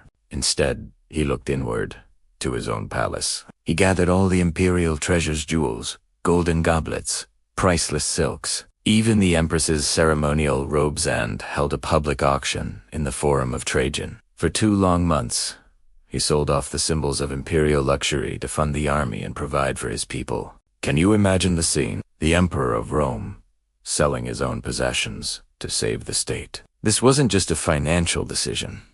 It was a profound moral statement. He was showing everyone, from the senators to the common citizens, that no one was above sacrifice, especially not the leader. This principle of fairness was the bedrock of his rule. In the courtroom, he was known for his patience and impartiality. He would listen intently to every case, big or small, ensuring that justice was not just a concept, but a reality for all his subjects. He treated everyone with respect, regardless of their station. He believed that the law should be a shield for the weak, not a weapon for the powerful. He saw himself not as a master, but as a servant of the Roman people, bound by the same laws as everyone else. This was a radical idea for an emperor, a man who technically held the power of life and death over millions. Even under immense strength, a constant threat of barbarian invasion, a devastating plague, personal betrayals, and the tragic loss of many of his children, his moral discipline never wavered. He didn't lash out in anger or despair. He didn't seek refuge in luxury or distraction. Instead, he turned to his journal, to his meditations, where he reminded himself of his Stoic principles. To act with virtue, to accept what he couldn't control, and to serve the greater good. He practiced what he preached. His life was a testament to the idea that true strength isn't about the absence of hardship, but about how we respond to it. He showed that a leader's character is forged in the fires of adversity. Marcus Aurelius wasn't just an emperor, he was a living embodiment of Stoic philosophy. He demonstrated that leadership isn't about titles, power, or wealth. It's about character. It's about integrity, humility, and an unwavering commitment to duty. He chose simplicity over splendor, fairness over favoritism, and sacrifice over self. He proved that the most powerful way to lead is by example, by living the values you wish to inspire in others. His reign wasn't just a chapter in the history of Rome, it was a timeless lesson in leadership, a blueprint for how to lead with wisdom and virtue that continues to inspire us 2,000 years later. His legacy isn't written in stone monuments, but in the enduring power of his example of Philosopher-King who ruled not with an iron fist, but with a disciplined soul. Thank you so much for joining me on this journey into the mind of Marcus Aurelius. If you found this story of leadership inspiring, please hit that like button and subscribe for more deep dives into history and philosophy. Let me know in the comments what you think is the most important quality in a leader. Until next time, stay curious. Welcome back to our journey through the life of Marcus Aurelius. Today, we enter chapter 14, the trials of the heart. We've seen Marcus, the philosopher, the emperor, the general. But now, we'll see Marcus the man, grappling with the deepest sorrows life can inflict. For even an emperor is not immune to heartbreak. Imagine the weight on his shoulders. The Roman Empire, vast and tumultuous, demands his constant attention. Wars rage on the frontiers, plagues sweep through cities, and the intricate politics of Rome never sleep. In the midst of this, he has a partner, a co-emperor, his adoptive brother, Lucius Verus. They were raised together, two boys destined for the throne. Antonine Pius had chosen them both, envisioning a shared rule, a partnership to secure the empire's future. For the first 8 years of their reign, this vision held true. While their personalities were starkly different, Marcus, the diligent philosopher, Lucius, the more pleasure-seeking bon vivante, formed a functional, even affectionate, team. Lucius commanded the legions in the east, securing a crucial victory against the Parthian Empire, while Marcus managed the state from Rome. They were a duality, a balance of duty and humanity at the very top of the world. Then, in the year 169 AD, tragedy struck. While returning from the Danube frontier, Lucius Verus suffered what was likely a stroke. He died, just like that. He was only 38 years old. In a moment, Marcus's partner, his brother in rule, was gone. Think about that loss.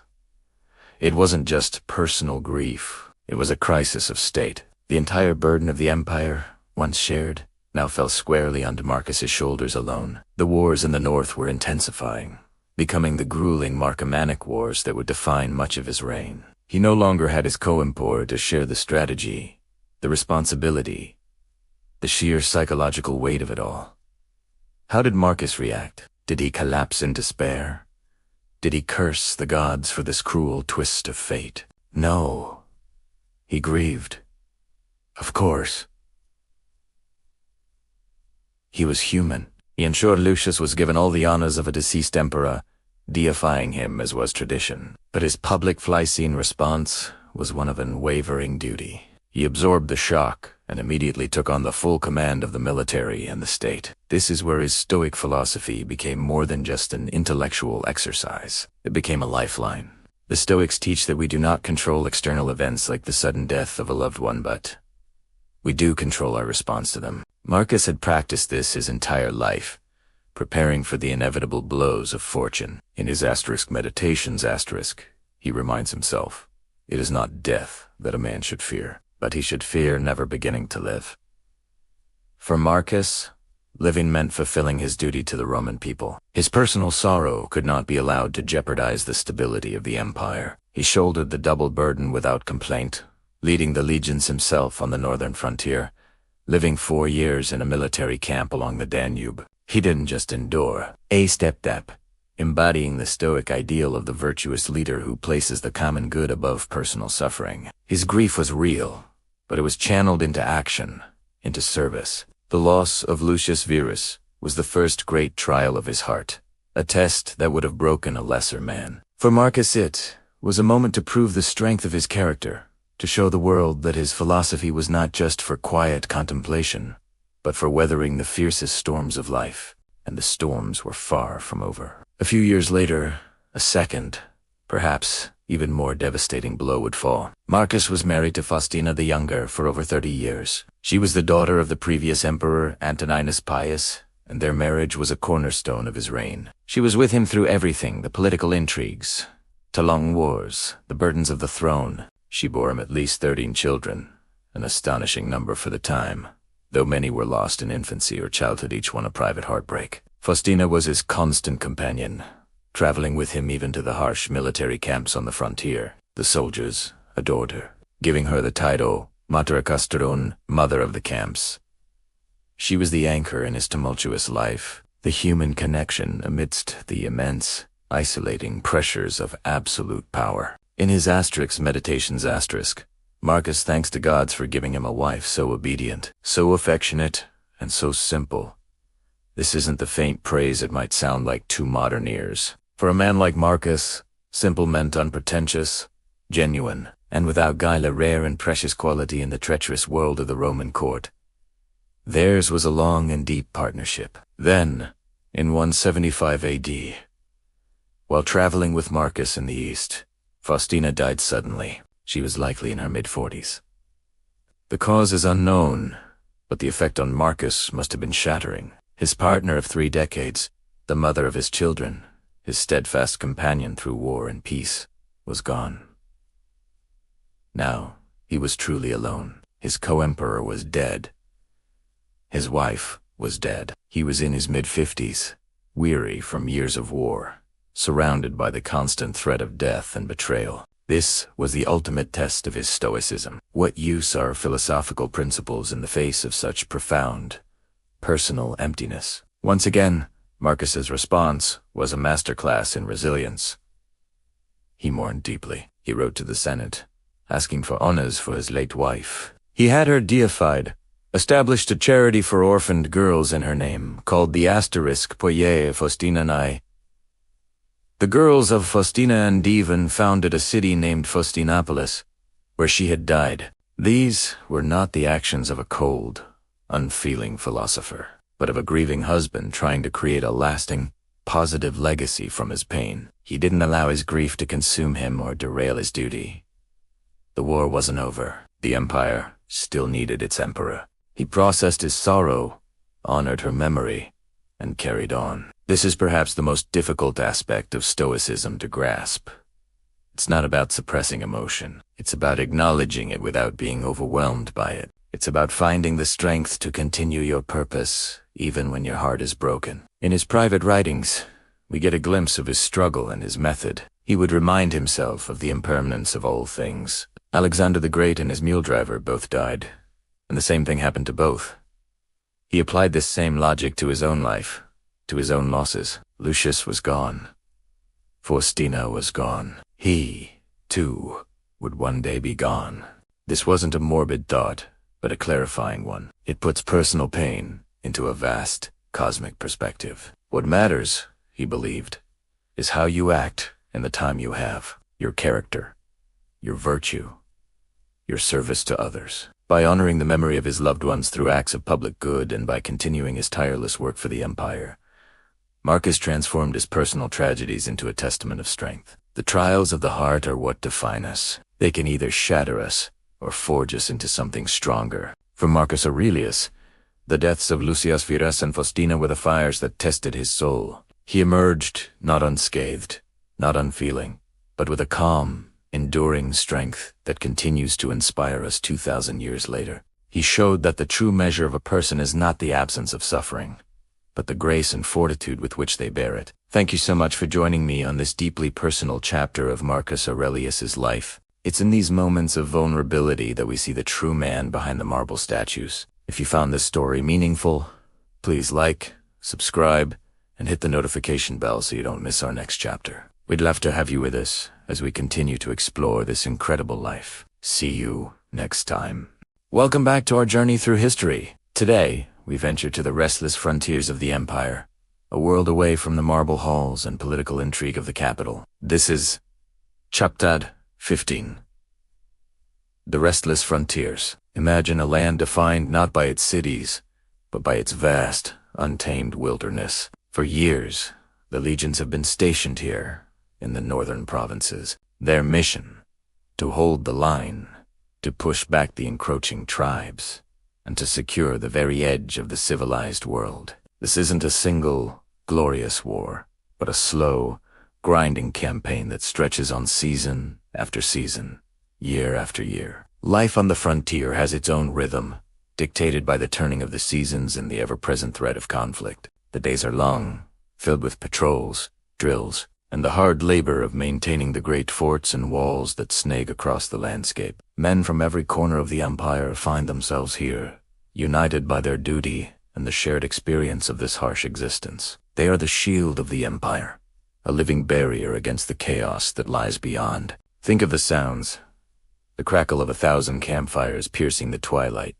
the distant call of a sentry horn echoing across the valley, the murmur of different languages as soldiers share their rations and stories of home. The air is crisp and clean, carrying the scent of pine and damp earth. This is a world of stark contrasts. The disciplined order of the Roman camp against the wild, unpredictable nature of the forests and mountains that surround it. When night falls, a profound quiet descends. The sky, unpolluted by city lights, becomes a breathtaking tapestry of stars. It's under this celestial canopy that we find a remarkable figure. The emperor himself. He is not just a distant ruler issuing edicts from a palace. He is a soldier among soldiers, sharing the hardships of the campaign trail. While his legions stand guard, their spears glinting in the firelight, the emperor sits in his tent. But he's not just poring over military maps or battle plans. By the flickering light of an oil lamp, he writes. He isn't composing dispatches or imperial decrees. He is a philosopher, a thinker, wrestling with the great questions of life, duty, and the nature of the universe. This image is powerful. The most powerful man in the world, surrounded by the might of his army on the very edge of a war, finds his solace not in power, but in contemplation. He pens his thoughts, his meditations, his struggle to remain virtuous, and just in a world filled with chaos and violence. His writings are a testament to the idea that even in the harshest of circumstances, one can cultivate an inner citadel of peace and reason.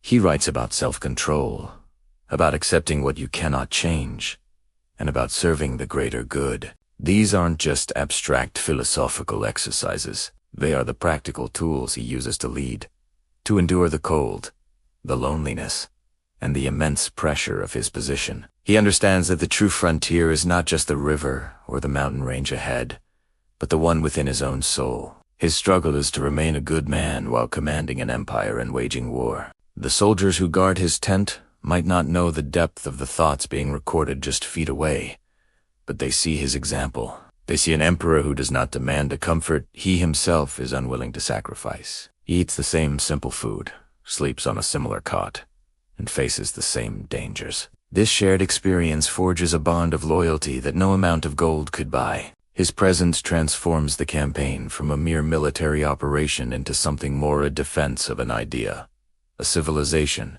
led by a man who embodies its highest ideals. The quiet rivers of the north continue to flow, indifferent to the dramas of men. They have seen legions come and go, empires rise and fall.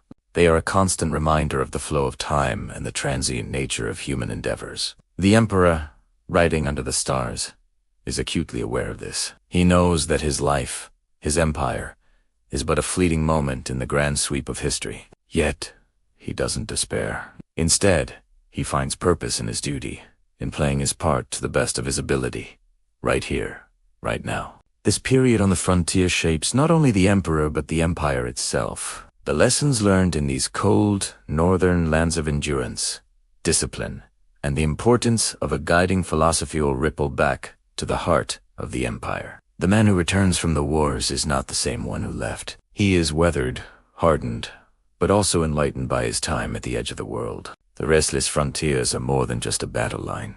They are a crucible. They forge character, test resolve, and strip away all that is not. Here in the quiet solitude between battles, under a vast star-filled sky, we see the true measure of a leader, and the enduring power of the human spirit to find meaning and tranquility even amidst the turmoil of a world at war. The legacy of this philosopher-emperor and his time on the frontier is not just in the territories he secured, but in the thoughts he left behind, a guide for anyone, in any era, facing their own restless frontiers. It's a reminder that the greatest battles are often fought within, and that true strength is found in the quiet discipline of the mind. Thank you so much for joining us for this chapter. If you found this story as fascinating as I did, please consider liking this video and subscribing to the channel for more journeys into the past. Your support means the world to us. We'll see you next time. Hello everyone, and welcome back to our journey through the annals of history. Today, we delve into one of the most fascinating chapters in the story of Rome. A chapter written not just with swords and laws, but with philosophy and a profound sense of duty. We're exploring chapter 16, the dream of a just empire and the man at its heart, Marcus Aurelius. Imagine the most powerful man in the world, a Roman emperor, waking up each day not to plot conquests, but to write in his private journal about how to be a better person. That was Marcus Aurelius. He wasn't just ruling an empire, he was trying to build a just one. An empire guided by the principles of Stoic philosophy, justice, moderation, and compassion. This wasn't a mere intellectual exercise for him. It was the blueprint for his entire reign. So, what does it look like when a philosopher holds the ultimate power? It looks like radical reform. Marcus's vision wasn't confined to his personal writings. He actively worked to translate his ideals into Roman law and society. He saw the inherent dignity in every person, a revolutionary idea for his time. This belief drove him to introduce significant reforms for the most vulnerable members of the empire. Let's talk about slavery. While he didn't abolish the institution that would have been an unthinkable cataclysm, for the Roman economy he took unprecedented steps to humanize it. He made it easier for slaves to gain their freedom and expanded their legal rights, ensuring they couldn't be treated with arbitrary cruelty. For the first time, the law began to recognize the basic humanity of the enslaved, a direct result of Marcus's Stoic conviction that we all share a common spark of divinity. His compassion extended to the poor and disenfranchised. Rome was a city of stark contrasts, with unimaginable wealth alongside crushing poverty. Marcus established special foundations, funded from his own treasury, to support poor children, especially orphans. These programs, known as the *alimenta*, ensured that the most vulnerable children received food and an education. He also reformed the legal system to give the poor better access to justice, appointing special judges to hear their cases quickly and fairly. It was a conscious effort to level the playing field, to ensure that wealth was not the sole determinant of one's fate in a courtroom. And his vision didn't stop at the gates of Rome. The provinces, often exploited by previous governors, were treated with a newfound respect under Marcus. He chose his provincial administrators carefully, not for their connections, but for their integrity. He lightened the tax burden on provinces that had suffered from famine or disaster and listened to their petitions with genuine concern. His goal was to transform the relationship between the center and the periphery from one of domination to one of a commonwealth.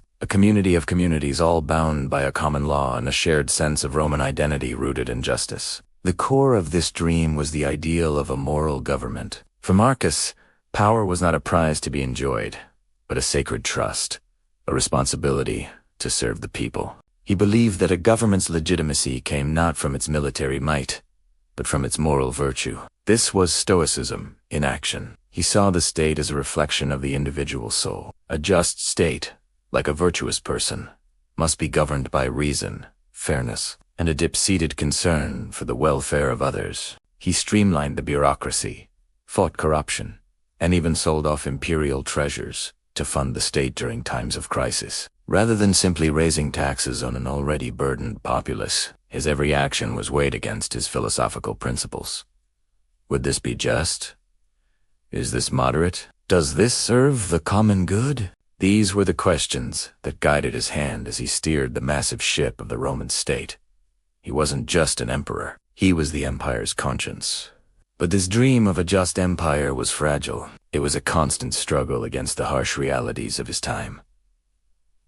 Endless wars on the frontiers, plagues that devastated the population, and political intrigue within his own court. Marcus's reign was not a peaceful utopia. It was a testament to the difficulty of maintaining ideals in a flawed world. The pressure was immense, and you can feel the weight of it in his Meditations asterisk, where he constantly reminds himself to remain calm, to act with virtue, and to serve humanity, despite the chaos swirling around him. His philosophy wasn't a retreat from the world. It was his tool for engaging with it. It gave him the strength to face devastating setbacks without succumbing to despair, to deal with treacherous individuals without becoming cynical, and to hold immense power without being corrupted by it. He truly tried to be the Philosopher-King that Plato had only dreamed of, a ruler whose authority was based on wisdom and moral character. The legacy of Marcus Aurelius's dream is profound.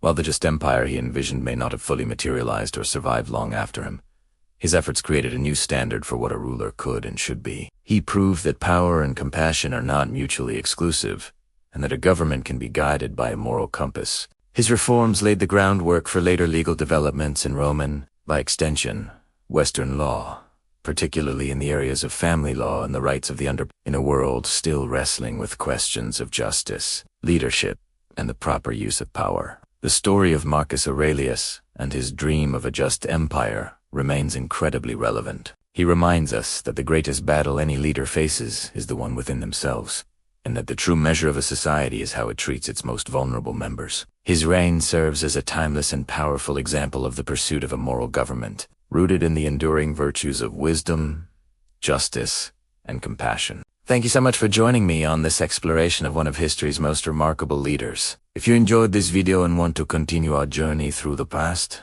please don't forget to like, share, and subscribe to the channel. Hit that notification bell so you won't miss our next chapter. We'll see you next time. The twilight years of an emperor, especially one as profound as Marcus Aurelius, are often shrouded in a poignant melancholy. The weight of an empire, the ceaseless wars on the frontiers, and the personal grief of losing so many children had taken their toll. As he entered the final chapter of his life, the once robust Philosopher-King found his physical strength waning. The man who had commanded legions and penned timeless thoughts on resilience was now battling a weariness that seeped into his very bones. His body, scarred by years of campaign and governance, was failing him. The chronic ailments that had plagued him for years grew more persistent, a constant, dull ache that served as a reminder of his own mortality. He had written extensively about accepting the course of nature, of facing death not as a terror but as a natural dissolution. Now, he was living that philosophy, moment by painful moment. But it wasn't just his own health that cast a long shadow over his thoughts. It was the future of Rome itself, a future embodied in his only surviving son, Commodus. Marcus had poured years into his son's education, hoping to mold a ruler worthy of the throne, another Philosopher-King to continue the era of peace and stability. He had brought Commodus to the battlefront, included him in state affairs, and tried to instill in him the Stoic virtues of duty, discipline, and wisdom. Yet, as Commodus blossomed into manhood, Marcus saw not a reflection of himself, but a troubling divergence. The young man was strong, handsome, and charismatic, but he possessed a deep-seated restlessness. He was drawn to the roar of the arena, not the quiet contemplation of the study. He preferred the adulation of the crowd to the heavy responsibility of command. Where Marcus saw duty, Commodus saw entitlement. Where Marcus preached self-control, Commodus reveled in self. A deep, calm sadness began to settle over the aging emperor. It wasn't the sharp, frantic grief of a parent's disappointment, but the resigned sorrow of a philosopher who understands the limits of his own control. He had spent a lifetime contemplating the logos, the divine reason that governs the universe, and the small sphere of influence that is truly ours. Our own thoughts, judgments, and actions. He could shape his own character, but he could not forge another's soul. He could provide the tools, the lessons, the example, but he could not force his son to use them. He had seen the seeds of vanity and cruelty in Commodus, And despite his best efforts, those seeds were beginning to sprout. He had written in his meditations, accept the things to which fate binds you, and love the people with whom fate brings you together, but do so with all your heart. He had to accept his son for who he was, even if it broke his heart. This period was a profound test of his stoicism. It's one thing to write about accepting fate in the abstract. It's another to watch the future you fought so hard to secure unravel before your very eyes. He saw the potential for chaos, the undoing of the stability that he and his predecessors had so carefully constructed. The 5 good emperors. A golden age of Roman history was destined to end with him. His legacy, he feared, would be followed by a reign of excess and folly. This wasn't a failure of his philosophy, but rather its ultimate expression. He understood that the universe is in constant flux. Empires rise and fall. Golden ages give way to periods of turmoil. He could not control the grand sweep of history, nor could he dictate the character of his own son. All he could do was face his own end with the same dignity and reason that he had tried to live his life. In his final days on the northern frontier, surrounded by his generals and advisors, the emperor's thoughts likely turned inward. He wasn't just the ruler of the known world. He was a man, a father, facing the end. The physical pain was immense, yet his mind remained clear. He prepared for his death as he had prepared for every other duty, with a sense of purpose and a profound acceptance of nature's course. He knew he had done all he could. He had served Rome to the best of his ability. He had fought its enemies, and he had tried to live a virtuous life. The rest was beyond his control. The philosopher had taught the emperor how to live, and now he was teaching him how to die. The calm sadness was not despair. It was a quiet understanding that his part in the great play was over. The curtain was falling on the last of the good emperors, and with it, on an era. He had given the world the meditations. A guide to finding peace within the chaos. Now, he had to follow his own advice. One last time, as he let go of the empire, his son, and his life, entrusting them all to the future, whatever it may hold. Thank you so much for joining me on this journey into the life of Marcus Aurelius. It's a story that continues to resonate through the centuries. If you found this exploration of history and philosophy meaningful, please consider liking this video and subscribing to the channel for more deep dives into the figures and ideas that shaped our world. We'd love to have you as part of our community. Until next time, stay curious. The year is 180 CE. We are far from the sun-drenched marble of Rome, deep in the rugged frontier lands along the Danube River.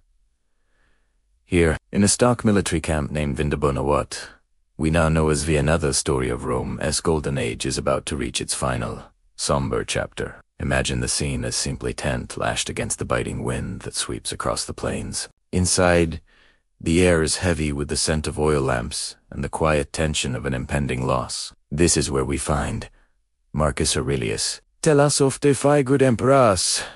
He isn't surrounded by the splendor of the Palatine Hill, but by the hardened faces of his loyal generals and the coarse reality of war. For years, he has held the line against the Germanic tribes, the Marcomanni and the Quadi, fighting not for glory, but for the very survival of the Roman world he was sworn to protect. Now, his own battle is drawing to a close. He lies on a simple cot,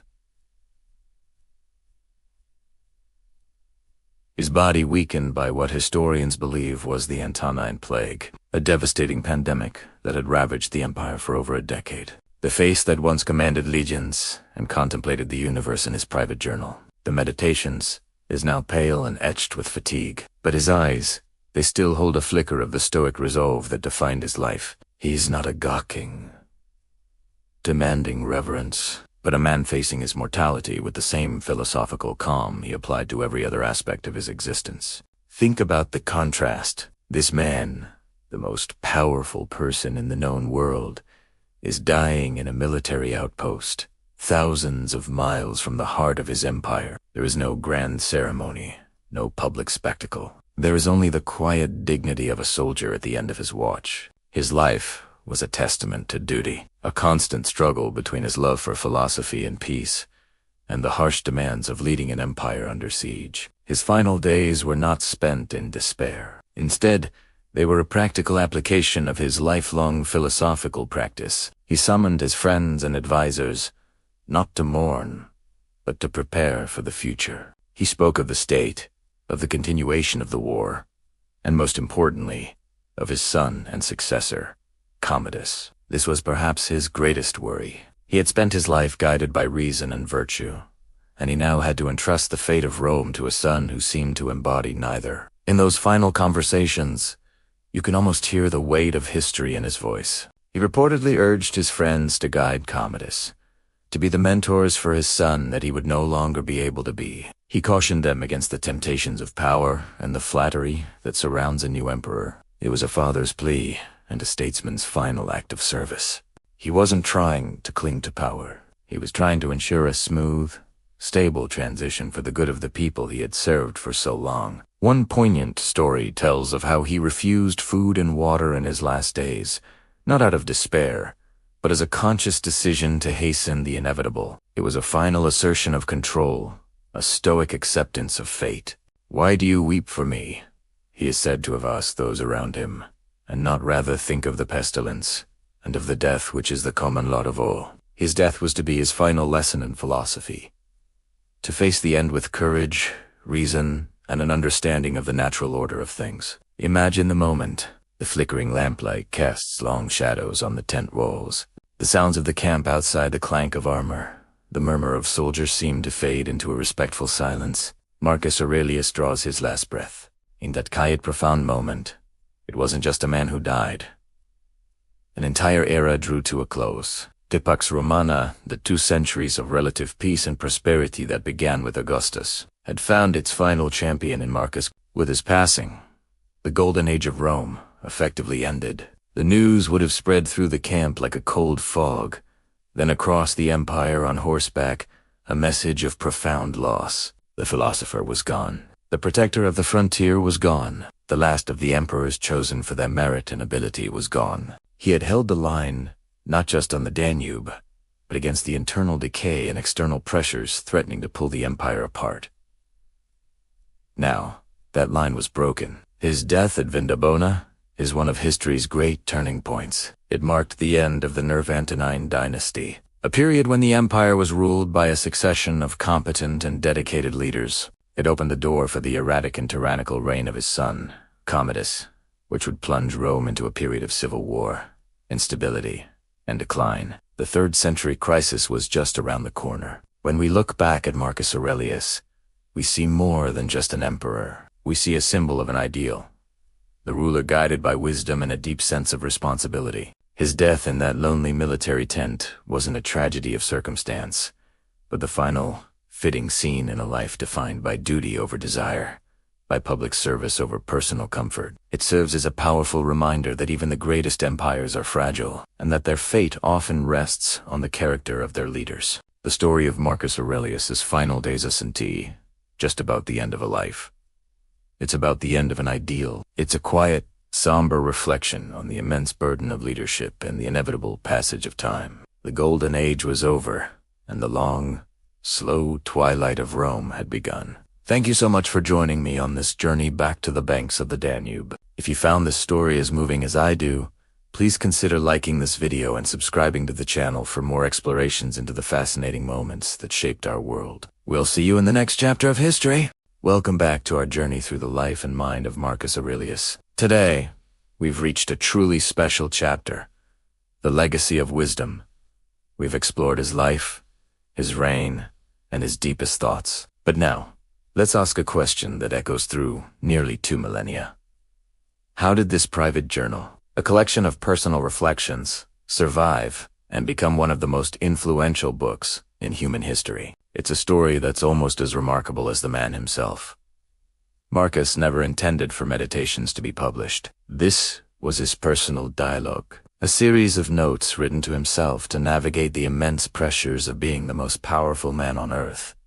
He wrote in Greek, the language of philosophy and introspection, not Latin, the language of Roman administration. He likely wrote during his military campaigns along the Danube frontier, huddled in a tent, battling not just external foes but his own anxieties, frustrations, and fears. So how did this intensely private manuscript escape the ravages of time? We don't have a perfect, unbroken chain of custody. Much of its early history is shrouded in mystery. It's likely that after his death, the manuscript was preserved by someone who recognized its value, perhaps his son Commodus, or a trusted advisor. For centuries, it seems to have vanished from the public eye, passed down through private libraries and scholarly circles, a hidden gem waiting to be rediscovered. The first known mention of meditations does unappear until about 800 years after Marcus's death. In a letter from a Byzantine scholar named Arethusa of Caesarea around the 10th century, he had commissioned a copy of the text, praising it highly. This copy, and others made from it, is likely the ancestor of all the versions we have today. It's a miracle, really. Think of all the libraries burned, the scrolls lost, the knowledge forgotten. Yet, this fragile collection of thoughts on duty, resilience, and inner peace persevered. Its journey from a forgotten Byzantine manuscript to a global bestseller is a testament to the timelessness of its message. The Renaissance saw a renewed interest in classical texts, and meditations found a new audience. The first printed edition appeared in 1559, and from there, its influence began to spread like wildfire across Europe. It was translated into various languages, making its way into the hands of thinkers, leaders, and ordinary people. What is it about these words that resonates so deeply, regardless of the era? I think it's because Marcus Aurelius doesn't preach from an ivory tower. He's not a distant philosopher proposing abstract theories. He's in the trenches, with us. He speaks of dealing with annoying people, of getting out of bed when you don't want to, of facing loss, and of finding meaning in a chaotic world. These are universal human struggles. Generals have carried it onto the battlefield, finding in its pages the courage to face uncertainty and the wisdom to lead with integrity. One of the most famous examples is James Mattis, the former U.S. Secretary of Defense, who reportedly carried a copy of Meditations with him on deployment. The Stoic principles of focusing on what you can control and accepting what you cannot are profoundly practical in high-stakes environments. Poets and writers have drawn inspiration from his eloquent and honest reflections on the human condition. His words have a simple, profound beauty. He observes nature,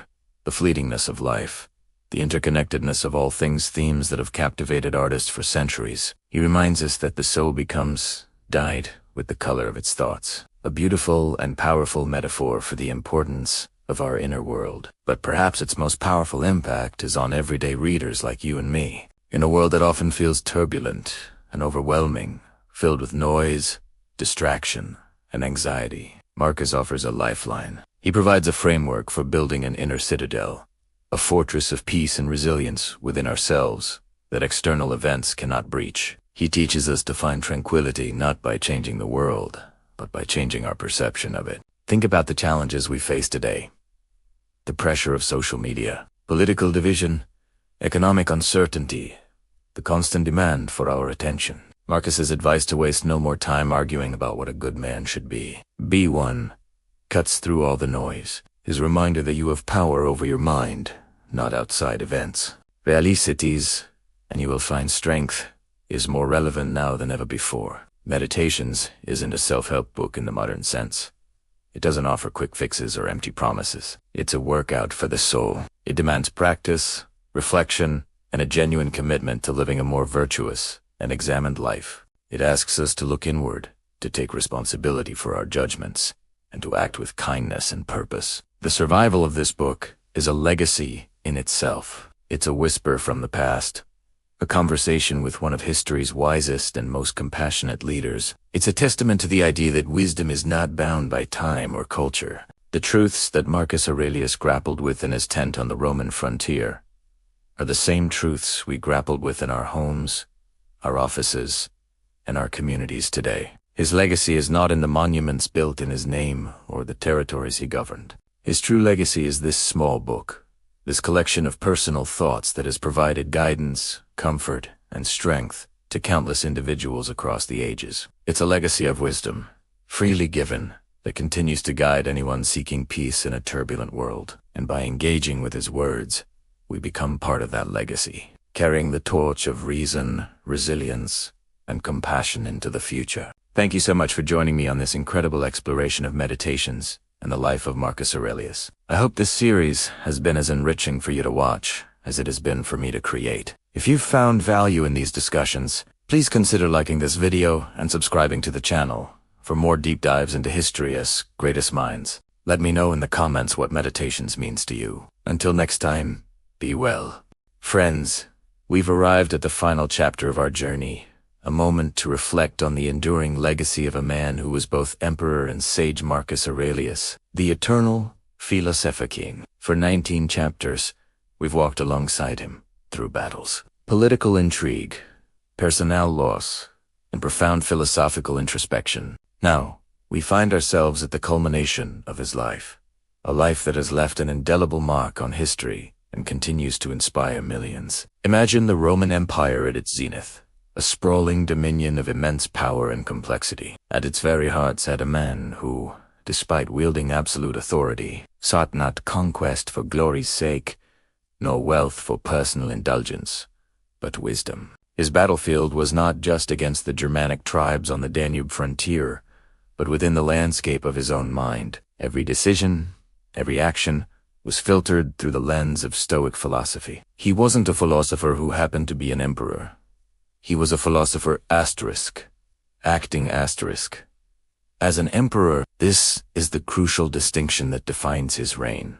Unlike so many rulers before and after him, Marcus didn't see power as an end in itself. He saw it as a duty, a profoundly burdensome service, as he might have called it. His throne was a platform from which to practice virtue on the grandest scale imaginable. He strived to be just, temperate, courageous, and wise, not for applause or for a place in the history books, but because he believed it was the rational and right way for a human being to live. His private journal, the Meditations wasn't written for us. It was a personal workbook, a series of exercises to remind himself of his principles, to wrestle with his frustrations, and to align his soul with the natural order of the universe. Think about the immense pressure. He faced plagues that decimated his population, constant warfare that drained the treasury, and the betrayals that are inherent in a life of politics. Yet, through it all, he returned to his core beliefs. He reminded himself to see people not as obstacles, but as fellow citizens of the cosmos, deserving of empathy and understanding, even when they erred. He saw setbacks not as disasters, but as opportunities to practice resilience. This is the heart of his philosophy, turning obstacles into opportunities, finding freedom not in changing the world, but in mastering one's reaction to it. His reign wasn't perfect. No human endeavor ever is. There were compromises, and moments where the weight of the empire forced his hand in ways that likely troubled his philosophical conscience. He was human, but what makes him eternal is this relentless striving. He gave us a blueprint for living a life of purpose and tranquility amidst chaos. He demonstrated that leadership isn't about dominance, but about service and self-control. He showed that true strength isn't found in commanding legions, but in commanding oneself. As we look back, we see the peaceful conclusion to a life lived with intention. Marcus Aurelius died not in his palace in Rome, but in a military camp near the Danube, still fulfilling his duty to the very end. His death marked the end of the Pax Romana, the long peace that had defined his era and that of his predecessors. But his ideas, they did not die. They were preserved in the humble, unassuming pages of his Meditations, waiting to be rediscovered by future generations. From Renaissance scholars to modern-day leaders, and individuals simply seeking a better way to live, his wisdom has proven timeless. Why? Because the challenges he faced are, in essence, the challenges we all face. We all deal with difficult people, unexpected setbacks, our own mortality, and the struggle to find meaning in a seemingly chaotic world. Marcus gives us the tools. He doesn't offer easy answers, but he provides a framework for finding our own. He teaches us to focus on what we can control: our thoughts, our judgments, our actions, and to accept what we cannot with grace and fortitude. As the sun rises over the eternal city of Rome, casting its golden light on the ancient forums and columns that stand as silent witnesses to his reign, we can almost hear his voice echoing through the millennia. His final, most powerful lesson is one of inner sovereignty. It's a message that transcends time, culture, and circumstance, speaking directly to the core of the human condition. His words, a cornerstone of his entire philosophy, offer us a final, profound piece of wisdom, a gift from the Philosopher-King to each one of us. He wrote, "You have power over your mind. not outside events. Realize this, and you will find strength. Let those words sink in. In a world that constantly pulls us in 1,000 different directions, a world of noise and distraction, this is the ultimate key to peace. The strength isn't out there. It's in here. It always has been. The empire he truly wanted to rule was the empire of the self. And in that, he was victorious. He achieved a peace that no army could conquer and no political rival could usurp. Thank you for joining me on this incredible journey through the life and mind of Marcus Aurelius. I hope his story has brought you as much inspiration as it has brought me. If you've enjoyed this series, please consider liking this video and subscribing to the channel for more explorations into history and philosophy. Your support makes all of this possible. Until next time, be well, and remember the strength that lies within your own mind.